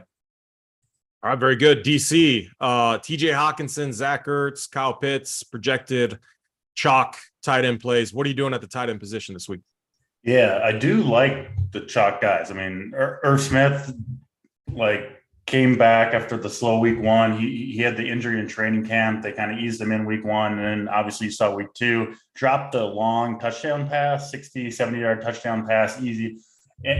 And you don't get fantasy points for a drop, obviously, and it's not good for his skill set, but there's just not very many tight ends that can actually get behind the defense and even have the opportunity to catch a pass like that and walk into the end zone from 40 yards out after catching the pass. 3,100 in a shootout game. Listen, I get why he's chalk. I think he's going to be my cash tight end, rather, Irv Smith. But tournaments, I'm not sure I want to eat that chalk necessarily, especially if you're getting in Justin Jefferson, Dalvin Cook. So I think he's a decent tournament fade. Higbee makes a lot of sense, right? Getting peppered with targets by the Rams. And then, Zach Ertz, like another guy that I'm not excited to play. But if you look at what Arizona has left in the pass catching core, just not guys that get a lot of targets, right? I mean, Hollywood Brown is an explosive player, but he's not a guy that you throw to 12 times. The guy on that offense that can, catch 8-9 passes is Zach Ertz. I think he's too cheap. I think he's my favorite of the chalky tight ends. My problem, AP, I'm almost have to spend down at this position. I love the expensive wide receivers. I'm in on Josh Allen in that game. That's expensive. And so I almost have to go to some of these cheaper guys, but that's the way everyone's going to build. Travis Kelce, I'm seeing 4% or 5% projected ownership. It's crazy. It's low. I mean, this is the same dude. I know he's coming off a little bit of a slow game against the Chargers, but that is an elite defense that was keyed in. They were ready to go. I mean, I think the Chiefs are going to, as long as they need to, are going to move the ball up and down this field. Travis Kelce is going to be the main dude. I'm going to have to play more Travis Kelce than I was planning to. I can't let him slide at 4% ownership and not be significantly over the field. Like if I just ask you a simple question, who's going to score the most points at the tight end position today? Easy answer for me, at least, is Travis Kelce. And if you're going to tell me the answer to that question is going to be 4% owned, that's a guy I need to get into my lineups. He's the dude that can catch, 10 passes for 140 yards and 2 touchdowns. So I do need to get exposure to him if he's going to be so low owned. He's just the highest upside guy. There's no question about it. DC, imagine if Big Herb Smith, he's going to be the chalkiest guy, but if he puts up 2 or 3 DK points, if it's Justin Jeff. And then if Kelce goes off and posts, 135, 8 catches and a touchdown or 2, which we've seen from him, you're going to kind of expect him to do that. Exactly. You're going to be so much different than those other builds. Yeah. And those other builds where they're punting at tight end are fully dependent on their receivers to get it done, which they definitely could. But the more I'm looking at it, these Mahomes, plus you could go MVS or Juju and Kelce stacks are very affordable, and they're going to be so low owned. And we've seen what these stacks can do when they're very low owned. So we got 2 more minutes. So my take at tight end is I like Kelce here. It's tough. I am going, I got to go back to Pitts. I definitely do. I got to find a way to get Travis Kelce in there, and I'm going to be trying to avoid chalk here, which is Irv Smith. So let's go to defense. Just pulling up the projected highest owned Jaguars, Panthers, and Texans. DC, I'll just go right back to you quick. Talk to us about defense. Yeah, I do like the Jaguars. I think Justin Herbert's going to sit this game out. I'm not sure if that's been confirmed yet, but that's my expectation. The total dropped. They're super cheap, but they do seem kind of a similar to the Bengals last week, right? Going on the road. 100%. Yeah. Backup quarterback, cheap. They're going to be very popular. So I will play them in cash, or at least that's my plan right now. But in tournaments, I'm going to get a little bit different here. People that watched the show last night or this morning will know my take on defense. I really like the Chiefs defense here is kind of my play. I'm seeing them as the lowest owned defense on the entire slate. I don't know if that'll prove true, but I think you might get the Chiefs defense under 1 or 2%. They're expensive, but if you look at this Colts team, for one, I think the Chiefs are putting up points here. I think they're going to get off to a big lead. Indianapolis might abandon what I think is really their only way to move the ball, right? Jonathan Taylor on the ground. They might have to let statue Matt Ryan drop back to pass time and time again. And the Chiefs defense, they lead the league in pressure rate despite, not blitzing all that much. I think the Colts have the worst left tackle in the league. I think the Chiefs can get pressure here, force Matt Ryan to throw the ball and tee off, and they're super low on. So I love the Chiefs defense. And then the other one I like is the Chargers defense, another very expensive defense. But I'm just not sold on Trevor Lawrence and this Jacksonville offense going on the road. So give me these two talented defenses. They're expensive, yes, but I think they have potentially big games at super low ownership. Very good. JT Hayes, defense. Yeah, I wrote the Chiefs down. I mean, I just don't know how I'm going to get to them, DC, with the lineup. It's hard. It's really difficult. So if looking down, we said this last week, we were talking about this on the Monday show with whistles and said, geez, how did we not know that Jameis Winston was playing with 4 fractures in his back until game time last week? And you saw what the Buccaneers defense did. I like the Panthers here. Panthers price down. I think they're 2,400. Jameis outside. They might be the ones that I play more than anyone else. I like the Eagles here against Carson Wentz. And I did write Jacksonville down just for their price. DC don't play. We can't go down the. So here's why I think it's a bad play. Real quick. I just said they're in the pool. No, but wouldn't you guys agree that it's even you get a backup quarterback, they're going to have a far more conservative game plan. They're going to feed Austin Eckler. They're going to, Keenan Allen, so good at just getting easy throws. They're going to keep them out of trouble. They're at home too. They lean on their own good defense, that their own defense could create opportunities, scoring opportunities. That's why I think chalky defense like that on the road, especially the Jaguars, I definitely couldn't do it. But I don't. Yeah, in the pool, definitely fine. But all right, fellas, we got to do our off the chalk plays, and then we'll get out of here. DC, let's go to you. What's your off the chalk play of the week? Yeah, I'm going back to J.K. Dobbins, running back for the Ravens, going to make his season debut today. Not a guarantee, but I think he's going to be the lead back. I think he's going to get work, and I think he can go off against this New England team. So I'll go J.K. Dobbins, tough running back position. I want to get a little bit different. I need some savings. I think he can provide it. Very good. JT Hayes. Yeah, I mean, I talked about Adams and Jefferson, and I think, maybe they're a little bit too highly owned. So I'm going to go Rashad Penny. I think the Seahawks are going to move the ball. I think if Penny gets 20 touches, he's easily going to get 100 yards, might fall in the end zone for 4.9K. He makes the rest of my lineup work. I like that call. I'm going to go Travis Kelce, showing 3 to 4% ownership. I'm going to find a way to get Kelce in there, 7.9K. That's going to do it for us. We got the Print Factory coming up, Big T Hoop, Crain coming up here, and then JSU and Holden taking you up to lock. I'm AP, that's JT Hayes, that's DC. Simon, get us out of here.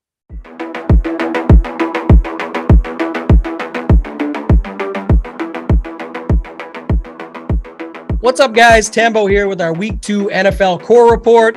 Week 2 was a monster for our experts, with many on the Tua stack in that Baltimore and Miami game stack, but nobody was higher on the Miami-Baltimore game stacks than our guy, Big T himself.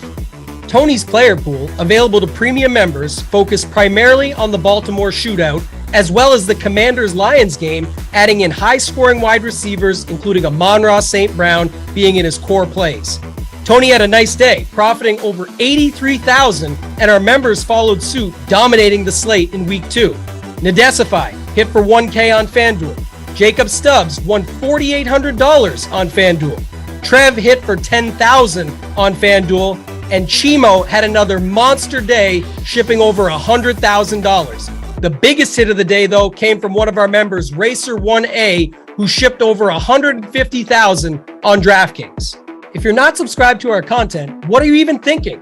Go over to our RunPureSports YouTube page right now and subscribe, and go visit our homepage at RunPureSports.com to sign up for our premium content. Our members consistently crush. Congrats to all those that shared their screenshots this week. There were too many to feature them all, but drop yours in our Members Never Win channel in Discord for a chance at a future shoutout. Until next week, good luck in your contest, and let's keep running pure.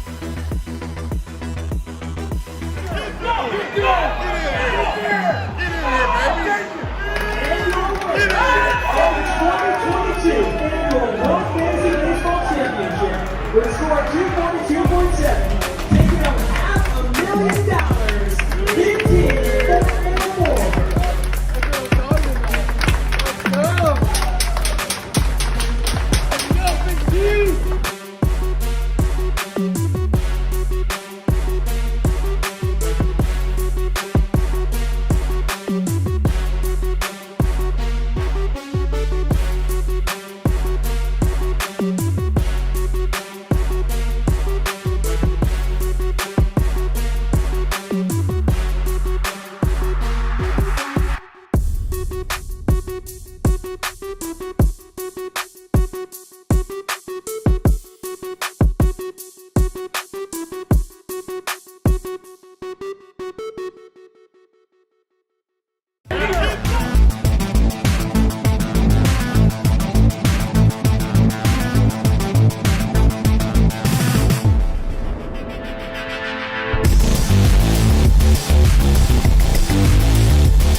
Hey, what is going on, everybody? Happy Sunday and welcome to Run Pure Sports. Of course, it is the morning wood as it is every single Sunday and every single day if you're living right. I'm Eric Crain, joined by, we got the crew together. We got Hoop. What's up, Hoop? How you doing? Doing well. It's the first morning wood of the season where I feel like shit and hungover. So that's that can only mean good things today, boys. When Hoop shows up to the wood not feeling good, you know it's going to be a good Sunday. So despite not feeling good, I feel okay. I feel good about the slate. Not feeling good health wise, but we'll get the winners. Wait, so hold on. What happened last night? Did you forget you weren't 21? Yes, that is correct. We had a birthday party for my mother, and hit it pretty hard. At your mom's birthday party? Yeah, what else are you going to do there? I don't know. Not get lit. I guess. I mean, that seems like the favorite to me. Big T, are you getting drunk at your mother's birthday party? I'm not, unfortunately. Yeah, I understand. I'm with you, man. Like but if you went to your mom's birthday party, it's not. I mean, yeah, I think that's the question, right? Drinks for sure. I'm gonna have a few drinks at the birthday party. I mean, yeah, but how? Okay, wait, hold on. I guess the question is, Hoop, how many drinks is too many for you? Because this has happened a lot over the years. I mean, obviously, I used to be able to drink a lot more. I mean, so now the number's way fewer than it used to be, but you still consume the same amount as you did in the past, where you could just brush it off the next morning when you're younger. Now that you're older, it's like you just feel like crap, and there's just no way around. Crazy how much worse you feel these days. Some days I wake up just feeling awful after drinking. Yeah, I was actually I was with Big T the last time I drank a bunch, so I'm doing okay. I'm doing just fine. I'm living clean over here, guys. Yeah, you're living the healthy life. Yeah. What's the number? What are we at here in terms of? We're down. Hold on. We're down something like, I think it's 48 overall. There we go. Yeah. That's good. And if you like that, if you like the show, if you like what we're doing over here on Run Pure Sports, do us a favor and click the like button, click the subscribe button. Of course, it helps us out, and we'd really appreciate it. And what else we would appreciate is some winners. And guys, we got a fun little slate today, 13 gamer over on DraftKings today. And I'm putting in my most volume of the year, so that's going to be fun. I'm sure you guys are firing hard as usual. I don't play on y'all's level. Y'all have moved on. You surpassed me. That's how this goes. But yeah, I'm playing my highest volume on the year, so it's going to be fun. And we're going to kick it off with a little game in Tennessee, a little game where I think there's going to be a whipping. The Raiders at the Titans. It's a 45.5 point total. The Raiders are 2-point favorites. And Tony, I'm going to start it off with you, man. Do you have a lean in this game? Because I think the Raiders are going to kick the shit out of the Titans.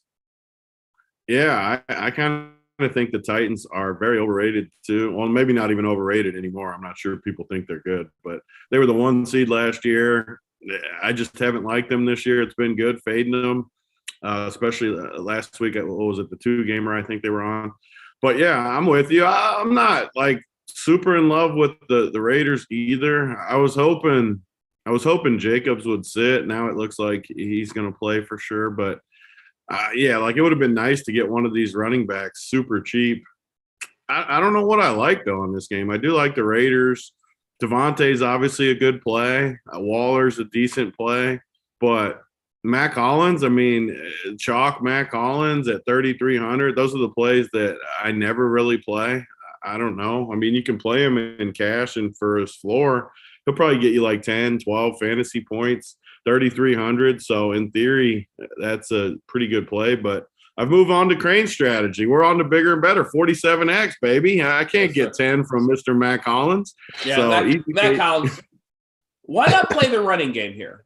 Why not play Jacobs? Like if he's healthy enough to travel to Nashville, if we think the Raiders smash, like 5,400 for Jacobs, if he's going to get his normal workload. I kind of just think he sucks. Like I do played too, him last week, and it's a running back. We can play bad running backs.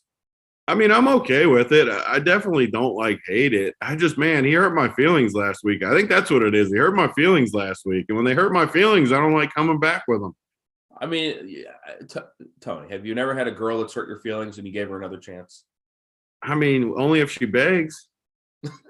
Well, Josh Jacobs today, he's going to be banging. Hoop, I know you're not on Jacobs. I know you're not on Jacobs, Hoop, but are you on Matt Collins, Devontae Adams, and everybody else on the Raiders? Definitely on Matt Collins. I just got a picture in my head of Josh Jacobs on his knees looking up to Crain. Crain, I can get you 37X. Just trust me. Trust me that this 1 week, 37X coming your way. I can't do Jacobs. I mean, man, like the running back position does suck. I mean, that's obviously the argument for Jacobs, but he's just got to find the end zone like a couple times to pay it off. And I just don't want to invest in running backs like that. I mean, you want some sort of pass catching upside, I think, and he's 5'4".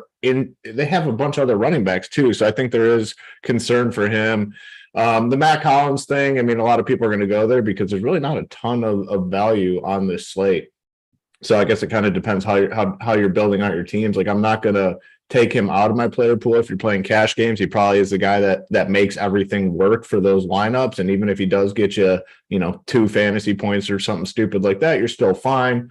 I'll keep him in my player for GPPs, but I'm not, core playing Matt Collins. That's for sure. The problem Adams, with leaving him in the pool, though, like with the thing, it's like he always hits just because his projection's good and he's so cheap. It's like you just got to cap it. You definitely want to cap it because you don't want to be all in on Matt Collins here. You don't want to run it and see like 50% Matt. Yeah. Freaking Hollins or something. It's gonna, and if you're running the optimizer, you're gonna see 50%. Yeah, correct. So you gotta put some input in there on that one. The only way I would play him is if literally my team's just nutted with like lower owned guys that it just makes it all work. Yeah. I want to be on these top wide receivers. I mean, I think they're just the best fantasy plays every single week. Devontae Adams, should be pretty low owned, I think. I mean, we have some guys in that 7K range that are going to soak up a lot of ownership. Adams coming off a bust last week. I just want to play these guys. They're just too good. So I don't know exactly what the ownership is, but it's not going to be all that high. So like him, I'm fine going to like Waller. A lot of people, I mean, we'll get to the tight end talk here in a little bit, but everyone's just going cheap at tight end. It. I mean, there's so many guys 4, 7 and below. Everyone's playing those dudes. Guy like Waller, I think, could also come in lower owned. So that's how I want to kind of attack this game. Titans are just a dumpster fire. I mean, you look at they have Henry, but the problem is, like, look at their pass catchers. Like, they're just drawing dead if they get behind in a game. They have nobody to go to. From a fantasy perspective, they might honestly be like the worst team in the NFL. You're not getting like a price break either. Like, this Treylon Burks guy has looked pretty good. I'm not paying 4.9K for Burks with Tannehill throwing him the ball. Hooper, I think you can put in there at tight end for cheap, should be low on, but man, the Titans are just a brutal team for fantasy, a team I want to be low on every week. Now, most people are obviously not playing Titans, but I'll just, take probably all these guys out of my player pool and move on. I think they suck. Okay, so I got a roster construction question for you, Hoop. And this is like a very Hoop-centric cash question, but I'm curious what you say. Like, a dude like Matt Collins, okay? He's the clear value at wide receiver. A guy like Rashard Perriman, he's going to get a lot of value at wide receiver.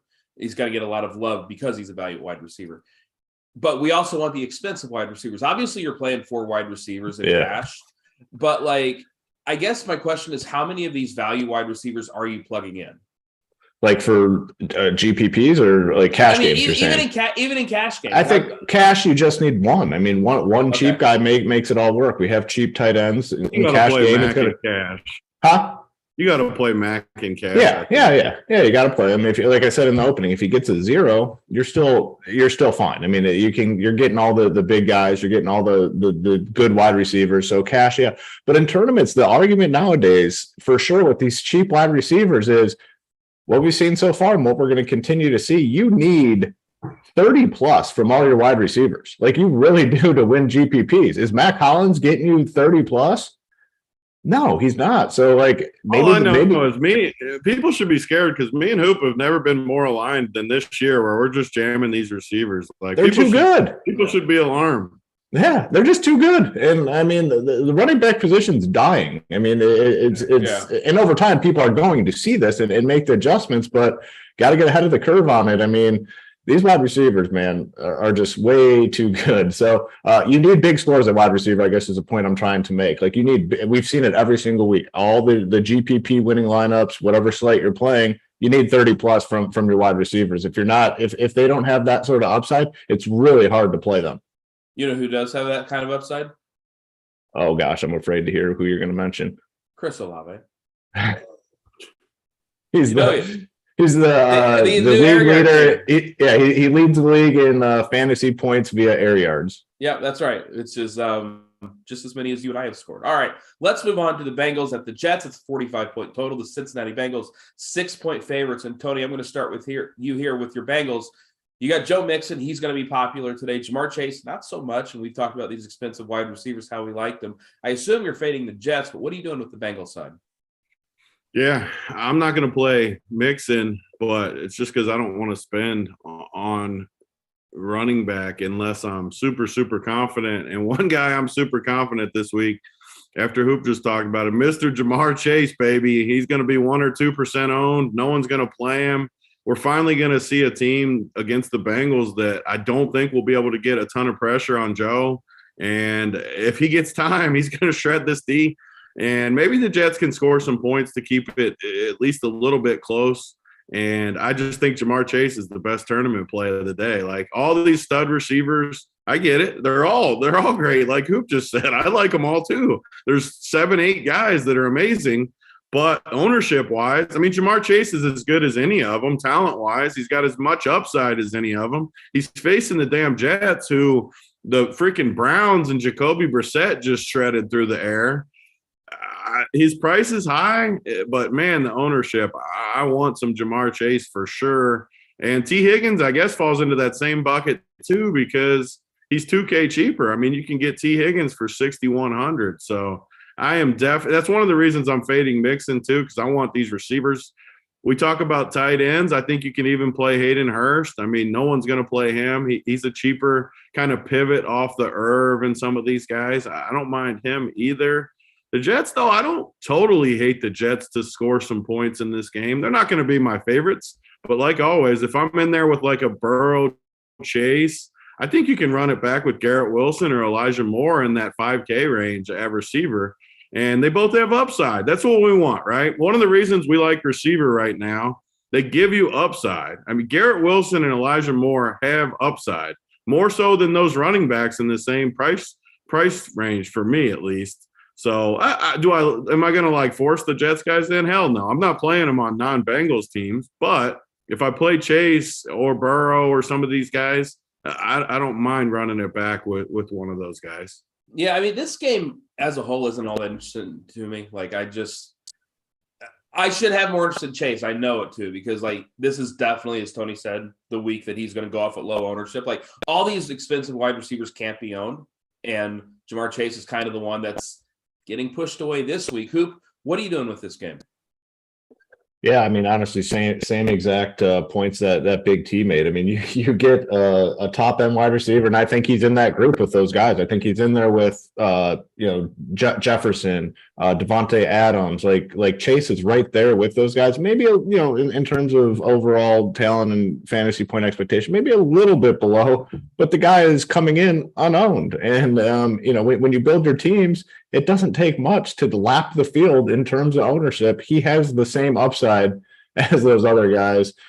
T. Higgins as well, just a target monster and fair price. I mean, 6.1K, very cheap. Hurst is another guy. There's so many tight ends in that 4K-ish range that everyone's going to play. There's just no way a guy like Hurst gets any ownership here. So definitely interested in all those guys. And then on the Jets side, not too much here for me. I mean, team total right around 19. I don't know. I'm just not going to be in on the Jets. Yeah, Garrett Wilson's going to get a little ownership, but I'm just at 5-4. Like I don't know. They priced him up quick. Like Olave's sitting there at 4-5. I'd rather have him than Wilson at 5-4. All right, Bills at Dolphins. It's the big boy total on the slate. 53.5 points. Buffalo 4.5 point favorites. And I got to say, I've been saying this all week. I don't understand why Tua's not getting more love. He's cheap enough at 6-1. We know exactly where the ball is going to go. We know this team wants to air it out a ton. We know that these receivers are absolute stud, and the Bills secondary is banged up. And Hoop, I'm going to start with you here because I saw you nodding your head, and I like people who agree with me. I look at this spot, and I don't understand why people aren't playing Tua. Yeah, I mean, credit to Big T last week. Kind of, got on the Tua, Tyreek, Waddle, and I'll be honest. Coming into the season, I didn't have high hopes for the Dolphins offense. Now, I mean, it was one week, but the encouraging thing for fantasy is to see those targets very concentrated to the two best receivers in this offense. Like if you're going to play a quarterback, you want him throwing the ball to the best guys out there, and it's Hill and Waddle, and they're just getting so many targets. It's kind of surprising that no one's on him after, these guys being the winner last week. You needed Tua, you needed the pass catchers to win GPPs last week. I think people look at the Bills defense and they're a little bit afraid, but this is a 54 total here within a touchdown in the spread, 5, 4.5, depending on where you're looking. Like these are the games that you want to attack. Now the Bills side is definitely, we know there's going to be ownership there. Josh Allen's going to be one of the highest owned quarterbacks. Diggs is obviously going to be one of the highest owned wide receivers, but you take a look at the Dolphins side, and I think that's really where it gets interesting. Tua looks much improved. The price is still very, very fair. And we're not worried about ownership, which, like I said, kind of surprising after them being on the winner. You needed these guys last week, and no one wants to go back to them because they're facing the Bills. I think this is a competitive game. I love taking a look here at the Miami side. Yeah, and like Hoop said, it's a close. Like Vegas is telling us this is going to be a close game. Vegas is telling us it's going to be a high-scoring game. Typically, home quarterbacks who are dogs do very well. Tony, I know you're coming back with me on Tua this week. Yeah, I mean, you have to, and the price is cheap too, which is kind of nice on this slate. Only 6,100. He is, because Josh Allen's over 8K, right? 8,100 or something. He is 82. Yeah. 82. When you get me on the road, I only got my one monitor. I don't have. There's nothing that rattles. It's my favorite when I see Big T on the road because I know he is so fucking rattled. It's great. I just feel so unorganized when I only got the one. But yeah, Tua, 2K cheaper than Josh Allen. So I mean, this is going to sound crazy, and it might end up crazy, but I don't know how you could play Josh Allen over Tua for a 2K difference on a week where we don't have that much salary savings. Could Josh Allen go for 40 and 50? Of course, absolutely. We can't play every stud, though. And like Hoop, I want these big receivers. If I can save 2K and get a very similar type play in the same game, because Buffalo, honestly, coming into this week, I wanted to fade Miami because Buffalo, I think, is just the premier team in football. But as these injuries started piling up, we were doing the Print Factory. JSU was talking a lot about it. And I think they've even lost a few guys since then. I mean, they just have so many guys out that how do you not like Tua? I mean, with Waddle and Tyreek, I just think it's a smash play, like Crane's saying. And the nice part is the route tree is pretty condensed because both of these guys are freaking studs. He gets them the ball, but love it. And the Buffalo side, obviously Diggs is mispriced, so he's going to be the highest owned receiver on the slate for a good reason, in a great spot. But that does give us good leverage spots where Gabe Davis, our boy, that we've seen some great games over the last couple of years, great leverage spot. Dawson, Knox, tight end. We talked about tight end, right? All those guys in that similar price range.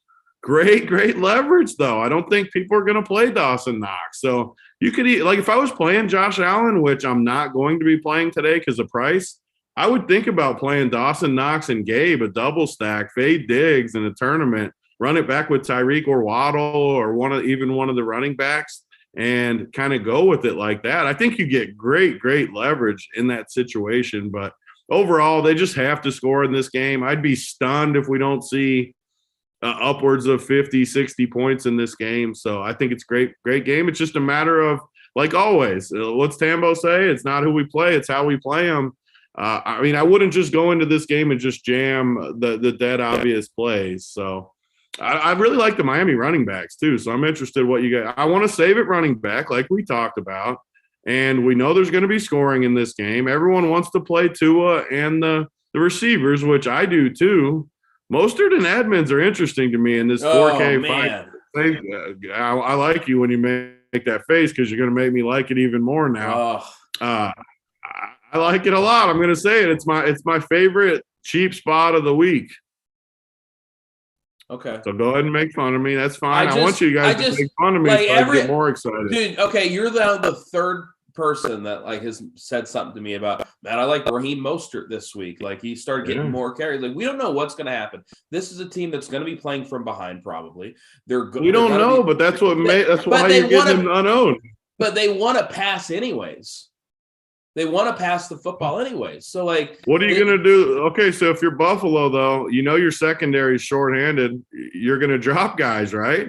Doesn't matter when you got Tyreek and Waddle running past them. Maybe I mean, it's just like I've heard a few people mention Mostert.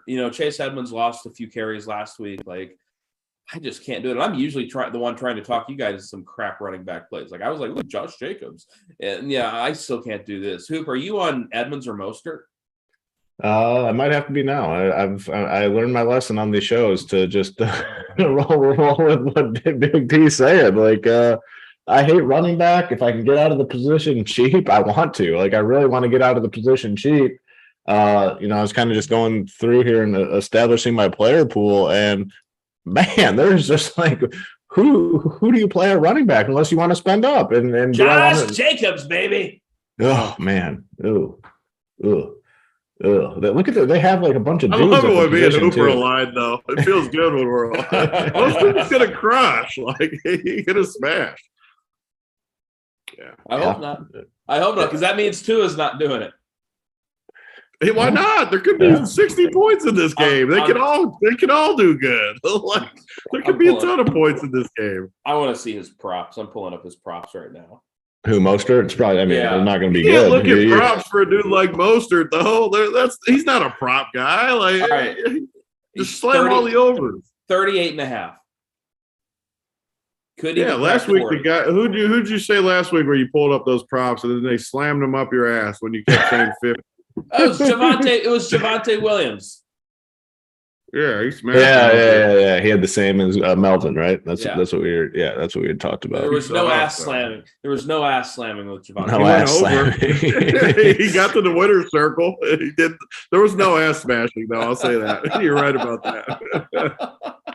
All right, guys. If you enjoy the ass smashing talk, click the like button, click subscribe. We'd really appreciate it. Here come the bots. Here come the bots. Oh, this is gonna get ugly. All right, let's talk Eagles and Commanders.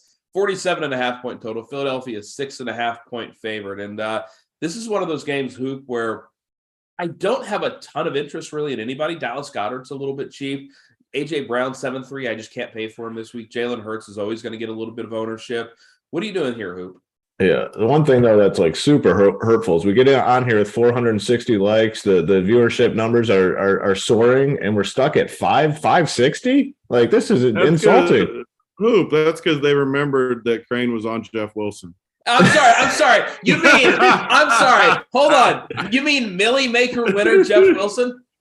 He was in the winner. Running back was terrible. He was in the winner. What do you want from him? That's the one hell of a victory lap. I'm taking a victory lap right here. I called it. The dude's freaking 5%. I said, get him in your lineups. I'm just going to ignore the score, and I'm going to say the dude Prince. That's all I know. The only snowflake in the Millie Maker. Hey,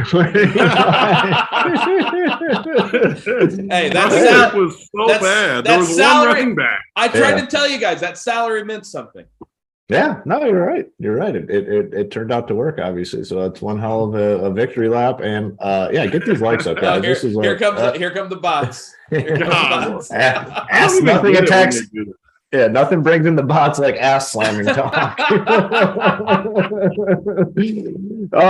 So hit the like and subscribe. I don't want to have to continue to talk about that. But yeah, just do that real quick. This game, Hurts is going to be one of the highest owned quarterbacks. If you're playing on FanDuel, he's mispriced at 8.1K. It's really bad. They continue to price the quarterback so poorly on FanDuel. If you're playing cash games on FanDuel, just start your lineups with Hurts and kind of build around him. It's very, very simple.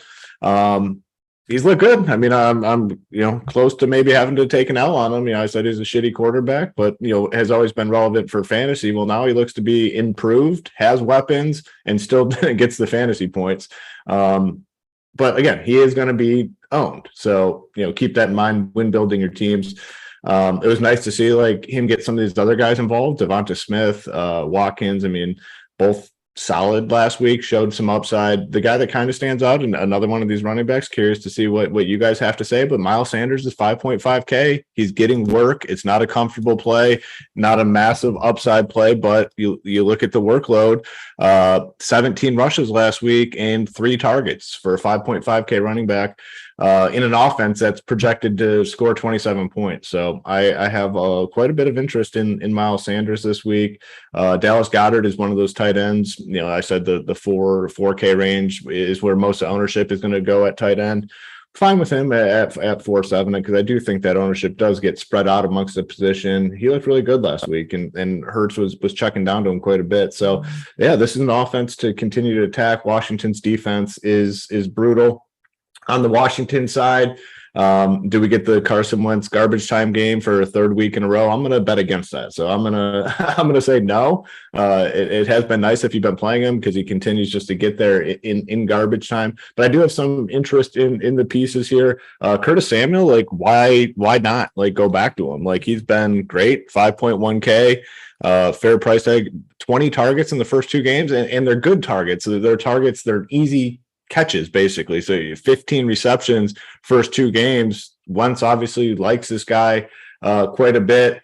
Dawson not as much interest. So I do like Samuel. He'd be my favorite piece on the Washington side. So that's kind of where I'm at here. What about you, Tony? Because Samuel, he was the guy when I said I didn't have interest in this game, I kind of overlooked, but obviously 20 targets in 2 games. You got to like him. What are you doing here? Yeah, I mean, I agree with what you guys are saying. I'm not a huge Samuel guy usually, but man, he's looked good, and he kind of fits in this offense with what they're doing. So 5,100. I'm really trying to spend up at receiver. I don't necessarily want to use a spot on Samuel, but I don't mind him at all. I agree with the take on the Philly guys for sure. Miles Sanders, 5,500. He's right in that range of guys that are in my player pool. Running back, that's where I'm going. I want to be under 6K. I want to just filter those guys in there throughout all my teams. So AJ Brown, I love AJ Brown this week. I put him in definitely a tier below the mega studs that we were talking about earlier, but he's up there though. He's good, and he's got a lot of upside. And like Hoop said, I want 30 plus from all my receivers. No matter what their salary is, I want 30 plus from my receivers. Other positions we can negotiate a little bit, but my receivers, I want upside. So, AJ Brown, McKissick, I think falls into that same bucket. If we think Philly wins, it's always a little annoying with guys like McKissick and these guys because they need the right script or they're just not gonna do anything. But I think Philly wins. I think they play from behind. He's 5,300. He could get – last week he got a ton of targets. I played Gibson, so I tilted it all week. I don't know. I have to have McKissick in my player pool. Is he my favorite dude on the board? No. But if I get to my last spot and McKissick, I'm thrilled to put him in there to kind of fill out with how I'm building. So, A.J. Brown one side, McKissick coming back. I don't know. I kind of like this game a little bit. I doubt I play Ertz. He's chalky. He's a little more expensive than I want to play, but he's a great play. I agree with Hoop. He's chalky for a reason. He's got upside, kind of like Josh Allen. Both of those guys, I have no issue with them. If you can fit them and you like your team, absolutely. They would be my 2 favorite guys if salary didn't matter at all. So play them if you want. I probably won't just because I want to save a little bit at quarterback this week. I'm going down at quarterback, down at running back, up at receiver. That's kind of my plan. All right, let's move on to our next game. And it's a weird one. We got the Chiefs at the Colts, 50.5-point total. Chiefs are 4.5-point favorites. And Tony, for the first time that I can remember, Travis Kelce, he's going to be unowned. Patrick Mahomes, he's going to be unowned.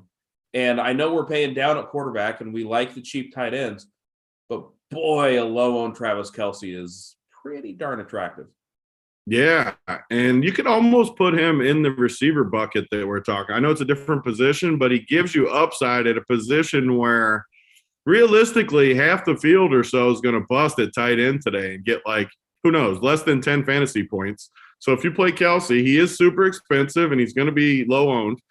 But, man, if he gets 30 30 fantasy points or something, you're just going to need him with all the busts at tight end. There's going to be so many busts. I don't know if I can get to him yet. I mean, you're going to have to play some cheap pieces somewhere to get him. And can I really play him over? These receivers are just in smash spots today. So I don't know if I can get to him, but I definitely agree with what Crane's saying, where he gives you great leverage on the field. And he's going to be in my player pool, so it's easy to fit him in my 150 because I can just project him for a decent amount of points and just let him hit where he hits. But, man, if you do that, you're just not going to get much because it's really hard to fit him. Yeah. But I'm not going to play Mahomes, though. So another just dead sneaky running back, I think, is Jerick McKinnon. I don't like him as much as the other guys I talked about, but he fits that price range, $4,500. We know that at times they get him involved. You don't know what Andy Reid's going to do. Maybe the game plan. That's the type of running back I want today. The McKissicks, the McKinnons, these guys that can catch 7 balls, maybe score, get us 20 fantasy points somehow at $4,500. That's what I want to fit these Kelsey and receivers and all these other guys. So I don't like him as much as Mostert and these other guys, but I will have a decent amount of McKinnon. Juju, I think, is a decent mid-range, even though I said he looks like a tight end on the print factory this week. Dude looks fat. I mean, he looks legitimately fat to me. But I don't know, 5,500, you can play him. I'm not going to play Mahomes, though. I'll leave the Mahomes play to AP. I'm sure AP's out there peeling to him somewhere. So I'll let AP play him. AP and DC they were on the show earlier. They were full stroke to each other over their boy Mahomes, I'm sure. But I'm not playing Mahomes in Indy. This is a crazy trap spot, too, for Kansas City. I haven't been super impressed with them, even though they're 2-0. Mahomes could have thrown 4 picks last week. I don't like his receivers as much, which is maybe a reason to pivot off of Kelsey just because they're going to double him, triple him today. I mean, they don't want Kelsey to beat him with these other guys out there. So I don't know. That's where I'm at. I don't love anything in this game, though. Yeah, I mean, these Chiefs pieces are too low owned. I'm kind of with Tony. I'm not on Mahomes. I think Kelsey's such a good tournament play, but these guys like Juju's, even MVS, if you really want to roll the dice, CEH, like Hoop's just smirking here. You know, I don't know what that smirk means. Yeah, it's the first spot where me and Big T are going to disagree. Maybe I should have joined the morning show and talked with my boys there, so I don't get any pushback here. But this is just such a clear spot for me where I think the Chiefs are just phenomenal plays. I mean, Travis Kelce is going to be so low owned because everyone going cheap at tight end on DraftKings.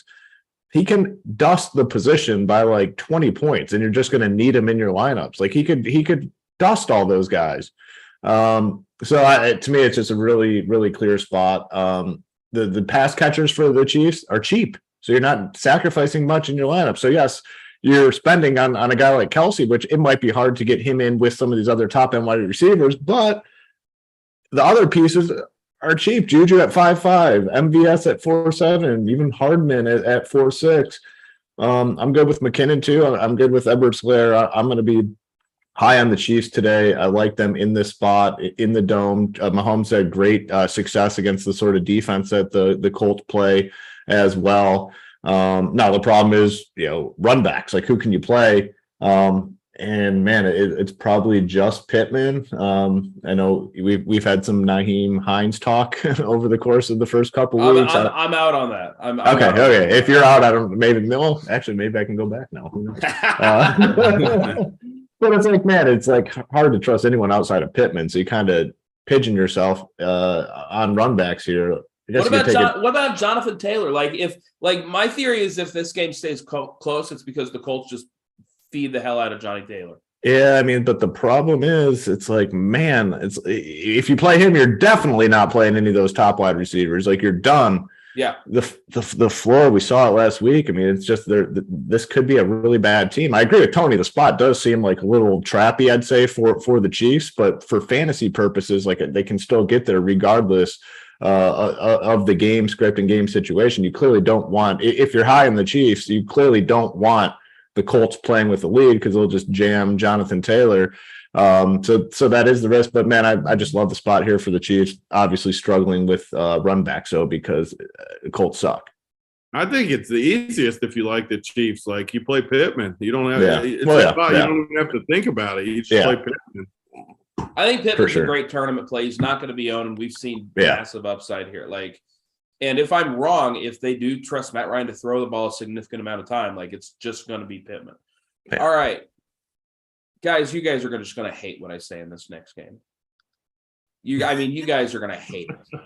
This is like such some spend-up running backs. It's like I got a receiver in this next game, and Tony's just going to hate it. Here, I never playing I've a said this wide on the show receiver in for- a 39-point total, but here we are. It's The whole Texans time and I've the known Bears. you, Crain, the one thing I've said, we never hate on Crain receiver plays. We hate on the Crain running back plays. That's our theory. You leave Josh Jacobs alone. All right. It's a 39-point total between the Texans and the Bears. The Bears are 3-point favorites. I'm not touching this Texans side, even though Brandon Cooks is going to get some ownership. You're right. I'm probably going to hate your take then. You just take this one and leave us out of it because it'll save us some time. All right. This is the get right spot for Darnell Mooney.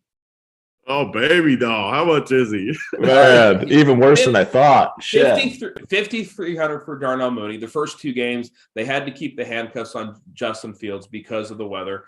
No weather in Chicago today. We know Justin Fields likes to throw the ball deep. The Houston Texans defense does not scare me on the deep ball even a little bit. And Mooney's going to be, about 1% owned. This is a dude that can catch 2 bombs in a game because, look, they're projected to get 3 touchdowns. They got to get in the box somehow. I think Mooney is the most likely way to do it. And I like Darnell Mooney a lot today. And I know you guys are both going to hate this entire game. So take it away, Tony. We'll catch everybody up. So one thing, I'll give a couple points in your favor. One is I want to spend down at quarterback. So Fields is definitely in play for me at quarterback. Just because, how much is he? He's shocked. 50. Oh yeah, I mean, I told you guys I was like a little hungover. Like I might have a better chance of throwing up from the talk of this game than being hungover. Yeah, me and Crain are going to start stroking each other in a minute. Let's do it, baby. 5,600 for Fields, and I agree with Crain that they've had tough spots. Houston might be playing above their head the first 2 weeks. It's in Chicago. I want saving. I want to spend up at those other spots, and you just have to spend down somewhere.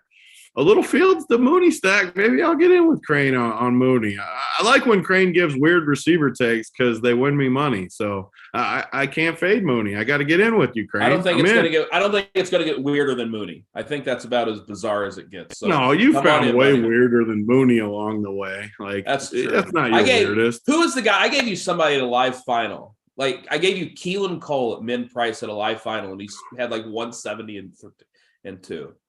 Yeah, this isn't weirder than Keelan Cole. Yeah. Here. Right. Do you guys want to see the fastest segment on this show? Well, no, because who's going to play Montgomery for sure? So he's not definitely fading this game. He's definitely on Montgomery. All right, is he cheap? What's he? 5'9". You don't act like you don't know you're playing Montgomery. You're definitely playing Montgomery. Hoop, are you paying 5'9"? Yeah, you talked me into it. Yeah, I'll play some Montgomery. I don't love it. I just like the price tag again. No, you're fucking jamming Montgomery. No way. You don't like him? I just don't like that he's chalky. Like I hate how chalky. You're playing his ass though because that price tag. So I mean, I'm definitely gonna have. If he was like low owned, I would love him. I don't love the idea of him being chalky though. What sort of ownership do you think on him? I mean, do you think it's like gotta extreme? Be like one of the highest? Yeah, like 25% or so. I think it'll be even higher. Like he just fits the build. Like but people still want those top running backs though. They're still going to play those big dogs. But I mean, you said they've had the handcuffs on field because of the weather. Maybe they have the handcuffs on him because he fucking sucks at quarterback. That's possible. I'm not going to pretend it's not possible. But you have your record on these random wide receivers that you bring up on the show tend to do pretty well. So it might surprise you, but I might have to re-enter Mr. Mooney into the player pool. Okay. Come on, big boy. But this game sucks. Cooks on the other side's fine. I mean, target monster, obviously 5.8K is cheap on DraftKings. Cooks, Montgomery, even this Pierce. I mean, maybe bring him back into the world a little bit here. No, I don't mind another Pierce. cheap running back. I have Yeah. no problem with Pierce. I have no problem with Pierce. Yeah, it He's seems another a guy lot- like I don't love him, but whatever. Like he's cheap. I Yeah. mean, put him in whatever. You're seeing the workload come up too. I mean, 11 carries the first week kind of surprised the people, then right back up to 15. It is a game where they could potentially be playing with a lead. I mean, the Bears obviously not very good. I'm not saying they're going to win this game by any means, but yeah, it's another guy to add to the pool if you want to go cheap at running back. But low total, not great game overall. All right, Saints at the Panthers, a 41-point total. The Saints 2.5-point favorites. Not a lot to like here. I know I've been joking about Olave. Like, I'm not off of him, but I don't know why. I'm not quite as into him this week because I think he's going to be popular. Though I'm seeing projected ownership at 6%. He had 1 million air yards last week, but I don't love anything in this game. Tony, do you? No, I mean I definitely don't love it. Running backs, I guess some people will play. I'm not playing the running backs though. I don't know. Like these receivers are fine. Michael Thomas, DJ Moore, Olave. Oh, I do like Juwan Johnson actually. 2,900. We talked about him every week. He looks like a receiver. He just looks good. He's got a bunch of targets the first couple of weeks, and he's 2,900. A little bit of a pivot off Irv, maybe too, where I think Irv's 31. He's 29. I do like Juwan, but I mean, I'll leave like Olave. I'll leave him in my player pool. Doubt I play much. DJ Moore, you can always play, and Michael Thomas is fine, but I don't love this game. What about you, Hoop? Anything here? Yeah, kind of the same. I mean, I'll leave some of these guys in. If they hit, they hit, but not going out of my way to play anyone here.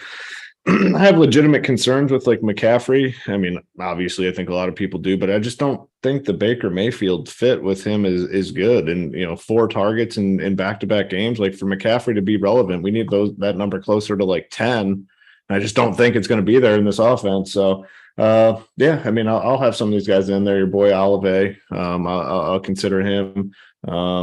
Michael Thomas has looked pretty good, actually, but again, not forcing any of these guys in. And then Juwan Johnson, I think a great salary saver at the position. I think he's actually a really good play when you think about it. Everyone's going to play Irv Smith, 3.1K. Saw him have that big game in prime time. Juwan Johnson, a little bit cheaper, way less owned. So, yeah, give me Juwan Johnson for sure at tight end. All right, moving on. But before we move on, guys, if you guys are enjoying this show, please click like, subscribe. If you're not enjoying the show, click like and subscribe anyways because you like us and it helps us out. Ravens at the Patriots, 44-point total. Baltimore 2.5-point favorites. It sounds like J.K. Dobbins is going to give it the old go in this game, which really just makes me uninterested in this spot, Hoop. Like, is there anything here that you like? Not a great game. Obviously, we saw the big game obviously last week from this offense, but Mark Andrews. But I'm definitely going the Travis Kelce route over Andrews. You get Dobbins back. What's his role? I mean, some people are projecting that he might be the lead guy, and he's 5.3K. So this is a situation I'm going to dig into a little bit more because I want these cheap running backs. I mean, if we get indication that it's his backfield, I'll add him to the player pool for sure. Probably won't have much Lamar Jackson. I mean, obviously had SLATE winning performance last week, but I don't think I'm going to go here. And then on the Patriots side, they're Jacoby Myers ruled out. So you have some cheap wide receivers, but man, like we've talked about all show, you're not going to win GPPs with like an 8 or 9 at the wide receiver position. You need big boy scores there. So not super interested really in any of these cheap guys at the wide receiver position for the Patriots. So overall, it's a game I'll be very low on. Potentially on some Dobbins. Yeah, I in a few spots I kind of wanted to click Dobbins, but I made fun of him on my show 2 days ago, so I don't think I can really do it. Like, Tony, are you doing anything here? I just think the running backs, again, I've thrown them in my bucket. Do I love them? No, but I don't love any running back. So I'm going to play a lot of these guys in the 5K range. J.K. Dobbins, Ramondre Stevenson. Do I like it? No, I don't feel good about it, but I want the receivers. I know I keep saying it. Who keeps saying it? Whatever gets me these top receivers, I'm doing it. And you can get carries with these guys. These guys can score touchdowns. Sure, they could get us 7, but so we saw last week, and we've seen that. I want to be ahead of the curve, like Hoop said. I want the receivers. If that means I got to take a couple busts at these bad running backs, then so be it. I'll play, I guess, both New England guys a little bit and then Dobbins a little bit. I don't love any of them, but I'm okay jamming them in there. All right, moving on. We've got the Lions at the Vikings, a 52.5 point total. The Vikings 6-point favorites, and a lot to like here. Obviously, the Lions, we're still waiting on kind of word on what DeAndre Swift's ankle is going to look like. I don't think we're going to get it before the game. If you want to play Swift, I totally understand because he's in a phenomenal spot, but I can't trust him, especially at 7-2. You know, we've talked a lot on this slate about roster construction and paying up at running back and why it's problematic. And when I look at DeAndre Swift, I love the spot. I don't necessarily love paying up at this for the situation, though. Amon-Ra St. Brown, he's been crushing it, of course. He's finally got the price bump over on DK at 7-2, still viable. And on the other side, you know, the Vikings 6-point favorites, Dalvin Cook, I don't expect to be super popular. Justin Jefferson always in play. Tony, there's a lot to like in this game. Where are you going?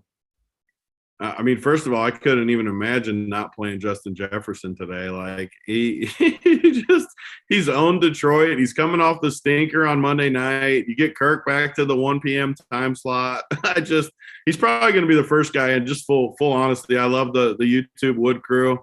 I can't imagine on my main team not playing Justin Jefferson. He's going to absolutely smash. So in the rest of this game, I mean, a lot of guys you can go to. Amon-Ra, we talk about him every week.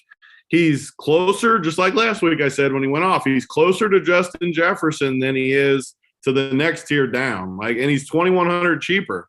So he's going to get ownership, but for a good reason. The dude is a stud. He should not be $7,200. He should be $8,500 or something. He's very, very good. And he plays Minnesota, so I love him. Hawkinson is kind of in that tight end bucket. I think he's going to be low owned too, just because of the spot. Irv Smith obviously is going to be popular. But again, I'm going to play a lot of low owned spots. Jamar Chase. I got plenty of low owned guys. I don't mind playing Irv. I mean, the dude went off last week and he dropped the 80-yard touchdown that was in his hands. So do I think it's like a great play? I wouldn't play it on a chalky team with like the Montgomerys and like super chalky teams, but he's 3,100 and he's going to get opportunity in a good spot. So I'll have Irv. DJ Chark is interesting as another piece. I just think there's a lot of points in this game. A really sneaky tight end guy. I said to play him on the primetime slate, but this Johnny Munn, 2,500, he gets that basement bargain. He dropped a red zone target. He's got targets both weeks. I think he's a pretty good play at 2,500 for savings because, like we say every week, I like saving at tight end. If you're not going up to Kelsey, you might as well just go all the way down and save and take your chances. And he's going to be unowned, and I just think he's a good play at 2,500. He could have got like 15 fantasy points last week if he didn't drop that ball. So I like him. I also want to say, the guy I didn't mention, I think if we're concerned about DeAndre Swift's ankle, I think Jamal Williams is actually really interested in like cheap tournaments. Now, you're not playing him on your main team. You're not playing him on high stakes team. If you want to roll the dice, if that's how you roll, I understand. But I think as a sprinkle in these tournaments in a slate where we're looking for running back value and we're struggling to find it, and maybe DeAndre Swift re-hurts his ankle, and then Jamal Williams is definitely on the winner. Like, Hoop, I don't think the guy's got double-digit carries both weeks. Yeah, I mean, it's okay. Yeah, so there's a little bit of a floor there too, and at 5,400, we're throwing darts at a lot of guys in that price range. I don't think it's crazy. Mm-hmm. Hoop, what are you doing in this game? Mel, I like that call. I mean, it gets you more exposure to this game that has a 53 total. Two teams that have been involved in shootouts so far on occasion. Obviously, Lions defense not great, Vikings defense not great. So I want pieces here.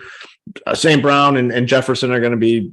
I don't know. Actually, I don't know how popular Jefferson's going to be. 9-3. It's not easy to fit him in.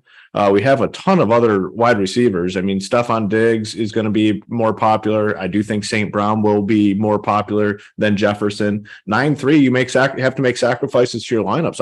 I do think there's a chance he comes in lower owned than people think. I'm just trying to, so it's looking like 15. I could see that coming down to maybe like 12 or something, to be honest with you. So want to be over on Jefferson, agree with those points for sure. I do think guys like Thielen are interesting too. You saw down the stretch of that game. I mean, Cousins was awful, but he was going to Thielen quite a bit down the stretch. So if you're not playing Jefferson on some teams, I think getting exposure to Thielen makes sense.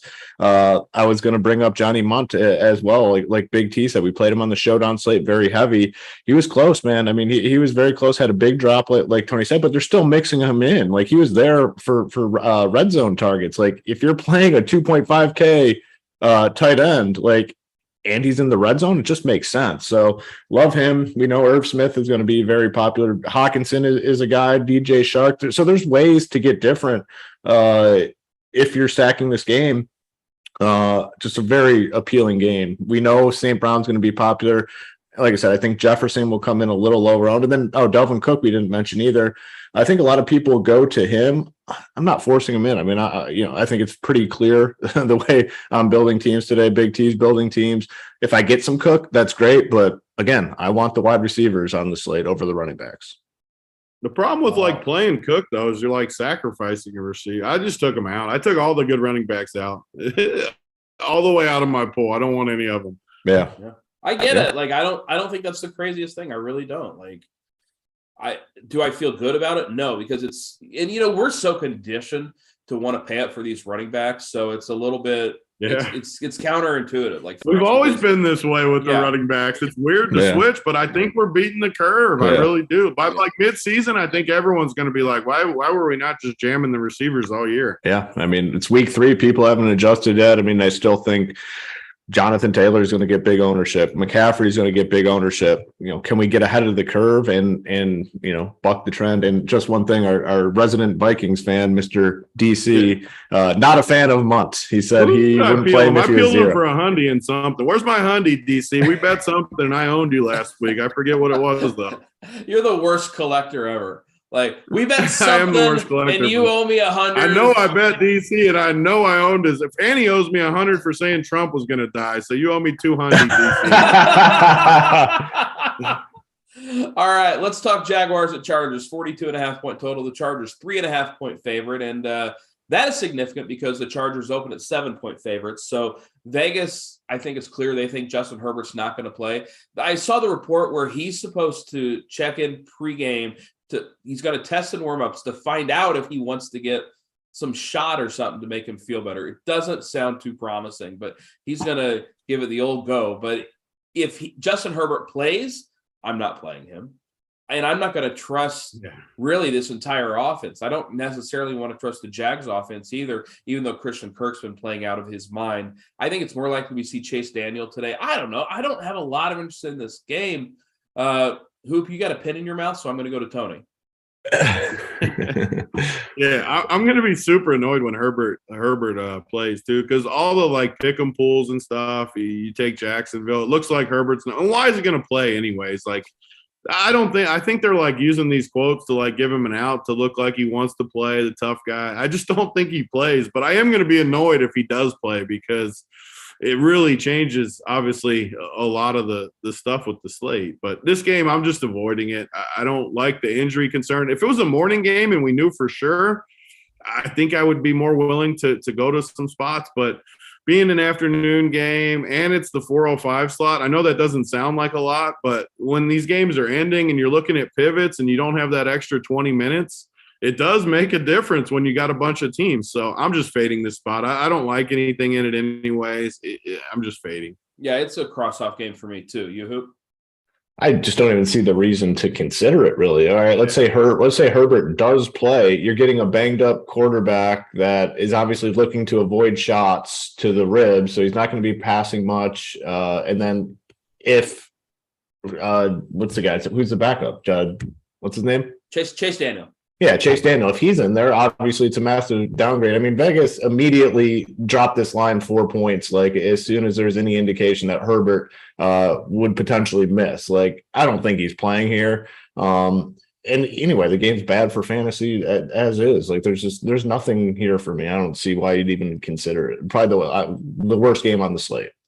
All right, in a game moving on with a lower total that is going to have more ownership, it's the Packers at the Bucks, the 42-point total. Tampa Bay 1.5 point favorite. We still don't know what's going to happen with Julio Jones. It sounds like Rashard Perriman is going to be in. Cole Beasley was added to the DraftKings player pool if you really, really want to gamble. And on the Packers side, we're going to see a lot of Romeo Doubs, I think. Only 3.8K. I'd be surprised if he wasn't too popular. I'm only seeing 5% projected ownership. That seems low to me. Hoop, I see you nodding your head, so I assume you're in on Mr. Romeo with me. Yeah, I like the breakdown. I mean, I think Dobbs is a great play, 3.8K. I mean, we need cheap wide receivers. If I'm playing a cheap wide receiver, I want the passes coming from like good quarterbacks, and Aaron Rodgers is a guy, and you can see the connection between those two buildings. So I'm good with him at 3.8. Nothing else. So honestly, on the Packers side for me, maybe AJ Dillon potentially, but it's a tough spot. The Bucs want to win ugly games right now. They're okay doing that. They want to grind out these games and win them, and I think they can do that here. On the Bucs side, Leonard Fournette will be probably the most popular running back, but man, we don't like the running back position. He has a fair price, and he's getting so much freaking work. I mean, 24 carries, 21 carries, and he's made some comments about wanting to get to the end zone for fantasy guys. So we like that. So in on Fournette, a very fair price tag. And then some of these cheap wide receivers that I do have interest in, Pearman at 3.9, Russell Gage potentially at 4.7. If they get behind here and need to pass it, like Tom Brady's going to lock in on one of these guys. So I do want these guys in my player pool. I don't think Cole Beasley is like the worst play either. Like that's a perfect Tom Brady wide receiver, which I know Big T will hate because he's a little white wide receiver. So he doesn't even need to. At least 3.7. 3.7. There's a little bit there, right? 3.7. Yeah, 3.7. He's not the full pump, but I won't have those guys in my player pool. But this could just be a really nasty, ugly game. Yeah, it's not a game I'm particularly excited about, but the value makes it to where you have to look at it. And Tony, like Dobbs is my favorite spot in this game. I have him on. I'm looking at my lineups. I have him on way too many, but that's just how we're rolling today. What are you doing here, Tony? Yeah, this is the second game I'm full fading. I don't like anything. I hate all the cheap receivers. I don't want to gamble on cheap receivers when I can play the stud receivers. I'm just not gambling at receiver this year. I'm making a point of it. I'm not doing it. I'm playing receivers that I trust and I believe in, no matter what that means. No matter if I have to punt quarterback, no matter what I have to do, I'm doing it. So I'm off this game. I just think it's two good defenses. It's a division rivalry type game. I just don't see points. So I don't want to force in a receiver that's going to give me 12 just to salary savings. I'm just not doing it. So I'm off it. All right. And I get it. Like I fully understand, especially since it's what about Fournette? Do you guys like Fournette or no? I'm not paying up for any running back. No running back. So it's a price thing, not that you think it's a bad I'm not playing a single guy in this game or the Chargers game in any of my teams. He's cheap. I mean, 6.5. I mean, he's not up there. Not cheap, but I want those receivers though. I need like 4 or 5. Oh, the other game though, I did want to circle back really fast. Like if it's a nasty, like grinded out type game for the Chargers, what about the cheap running backs there? You guys have any interest in it's ugly, like Joshua Kelly or Sony Michel? Like, I know it's gross. Are they 4K? Sony Michel is 4.4, which is super, super cheap. I don't think that's like the worst play in the world, to be honest. I could get on board with that, especially assuming Herbert's out. As long as he's out. Yeah, that is such an anti-hoop play. I can't. Yeah, it certainly is. But I like this roster construction. Crain, this is what he's done the last 2 years. This is why he shifts. He doesn't just play the boring plays like he used to. He's moving on. I mean, there's not boring plays. Then there's Josh Kelly, which is so far off the board. I love it. I love the new hoop. I'd probably prefer Michelle, to be honest. But imagine a world 5 years ago where hoop circles back to talk about Sony Michel and Josh Kelly. I love this. That's something, man. Josh Kelly is over 5 yards per attempt now. Only 8 rushes so far. They can run the ball a lot today. Yeah. And what do we know? I said it on the first primetime show. They don't want Eckler at more than 50%. So I actually don't mind it. I'm going to circle back myself and take a little gander here. Yeah.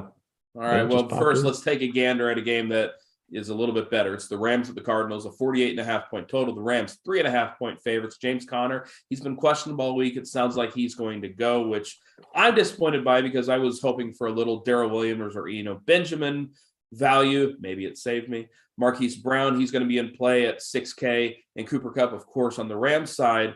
He's the elite play there, though Tyler Higbee at 4.5 is going to get some ownership too. Tony, high total game here. What are you doing? Yeah, I mean, Cooper Kupp, same bucket, monster, receiver, 9,900. Same speech we gave for all the other studs. You got to decide which ones to play. Yeah, I mean, great play. Honestly, you should be fading at least a couple of these studs. I don't even know which ones I'm fading yet because they're all so good. And I want to go over. I don't know, but Cooper Kupp's a great play. I think Connor is a little more expensive than I want. And I'm just scarred from this game, from the playoff game where Arizona literally couldn't move the ball an inch. Like the Rams just totally owned them. And I can't get it out of my head. I want to like Kyler today a little bit because he can run. He kind of low owned. But man, whenever I decide I want to play him, I just think back on that playoff game, and it was so bad. Gotta let it go, buddy. You gotta let it go. But it's the same scheme and everything I don't know. I don't need to play Kyler, so I'll get off him. Ertz, I think, is kind of a double condom play, but at tight end, I mean, who knows? He could get a bunch of targets in this game. I think you got to put him in kind of the Hawkinson bucket where he could get you 20 and, I like at tight end. Yeah. I mean, yeah, I like Hawkinson too, for sure. I don't think there's anything wrong with little TJ. TJ, I don't think there's anything wrong there. I don't love this game, though, as much as the other people will. Yeah, I mean, I know a lot of people like it more than we do. Hoop, are you one of those people? No, not for me. I mean, again, Kyler Murray is he just sucks. I mean, the game you referenced last year, Big T, we've seen it like not just then, it happens all the time. He's just not a good quarterback. In terms of fantasy, Cooper Kupp, again, there's just no way at 9.9 that he's like high owned with some good, cheaper wide receivers. I just want to play this guy I think you're making a mistake if you're not playing guys like him every single week. The running back situation, then I'll just avoid it. I mean, who the hell knows? And neither of these guys stands out, Henderson or Akers. So I'm taking both of them out. I don't really care what happens there. Higbee, another one of those tight ends in that price range that's in play. Ertz, I agree with. I mean, he's fine. 4.6. Marquise Brown. Okay, I will play Dortch at 4.3. I mean, we have seen some upside out of him, obviously. So I'm in on Dortch again. I've played him the first 2 weeks. I'll keep riding him. It's a game where I do think the Cardinals are playing from behind, and that's good for guys like Dortch. Marquise Brown, fine with not messing with the running backs. And fuck, man, Kyler Murray sucks. I might play a little bit of him, but not super interested. Yeah, and any interest in these Rams running backs with Akers or Henderson? Do either of you guys even want to mess with that? We did talk about it. Was it last week where I said I have a feeling that they might just flip it right back to Akers? You don't know what McVay is doing. I mean, the information was great week 1, but there was no indication that Akers was going to get this work in week 2. I don't know what I have no idea what they're going to do. All right, guys, if you're enjoying this, please click the like and subscribe button. We really appreciate it. It helps us out. And man, I don't want to close it on this game. I should have done the Rams game last, but let's talk Falcons and Seahawks. It's a 42-point total. The Seahawks 1-point favorites at home. I'm just looking on this list, man. Like Kyle Pitts might be a thing today. He also might not. I don't hate Cordero Patterson here, and I don't think anybody's playing CPAT, but like at 5'8", with the usage he gets, I don't hate it. Tony, what are you doing in this Seahawks game? Yeah, I mean, this is the afternoon game I like a little bit just for pieces, though. Like, you guys are really going to hate me for ending on this game, too, because I think you can play Mariota and Geno Smith because of the prices. $5,500 and $5K, that's just so cheap when you figure both defenses should suck. Like, I think I know the total's low. I get that. This could even be a game you guys make fun of me for where you say the low total, Big T loves it, falls into the old joke bucket. But the prices just work. Like you can play Geno with Lockett. Lockett's $5,800. Geno's $5K. 10-8. That's so much savings when you're going against a freaking Atlanta defense. Are you kidding me? I heard JT Hayes talking on the earlier show, my man on the tournament show. He was talking me into it a little bit. Atlanta's defense has to be bad. Seattle's defense has to be bad. All these pieces are cheap. Why not? Why not Drake London at $5,800? Why not take another stab on sorry-ass Kyle Pitts at $4,800? Rashad Penny, $4,900. He's in that running back bucket. Why can't I play Rashad Penny at $4,900? The answer is I think I can. I mean, he's cheap, and it's a late hammer game that no one's going to really be on. That two bad defenses. I wouldn't be shocked at all if this game's like a sneaky shootout game. I really like a lot of these pieces. So now you guys can make fun of me and talk me out of it. Hoop, go for it, man. I don't think a game with Marcus Mariota and Geno Smith has any shot to shoot out, but Hoop, it's on you. I think Mariota's like fine for cash games. We talked about it on the cash show on Friday. Like 5.5 at quarterback is cheap. He has some upside. He's shown a pretty high floor. I'm not. He's shown a high floor against two good defenses too. Should be added. Correct. Yeah. So I do really like him in cash games. I don't know if I'll get there in tournaments, though, to be honest with you. And then I don't know. I don't mind the wide receivers for the Seahawks, like Metcalf, Lockett, Penny. Oh, Penny's only 4.9. Is that right? You said you like Penny, right? Yeah, he's 4,900. Exactly. Yeah. I didn't realize that. And yeah, JT's. Yeah, I do like that. I didn't realize how cheap he was. So yeah, interested there. Interested in the wide receivers. But overall, not as excited as Big T is here. Okay, I like it even more now that DC's talking shit in the chat. DC, you want to run it back? I'll get your 200 back. You know what? I'll tell you what. I'm going to good news for Crain. We just got the official word. Mr. Josh Jacobs is in. He's in. Yeah, that sounds expensive. He's in too many of my lineups right now, man. I'm just gonna say it. I'm rolling the dice on Josh Jacobs today. There's no way, like, it's a really good spot, and I think the Raiders smashed. There's no way he flew to Nashville to be a part-time player. Jacobs is getting it done, baby. All right, let's go to the rich parents play of the day. Go ahead, Hoop. Oh boy! All right, rich parents play of the day is going to be.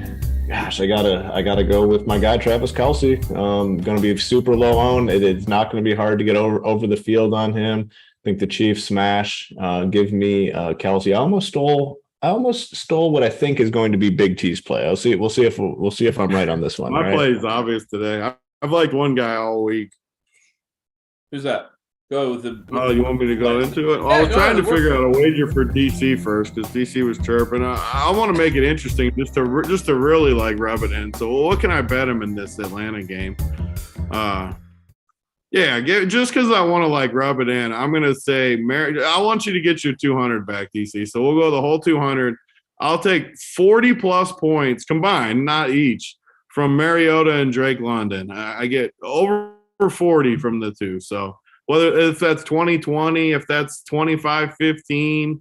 So let me know if you want it. 40 points from Mariota and London, either even or 400, DC. Let me know. But the workbench play of the day, I mean, all week long, I said it on the Print Factory, 4,500, Mr. Mostert. I freaking love him. And I love the leverage from the game.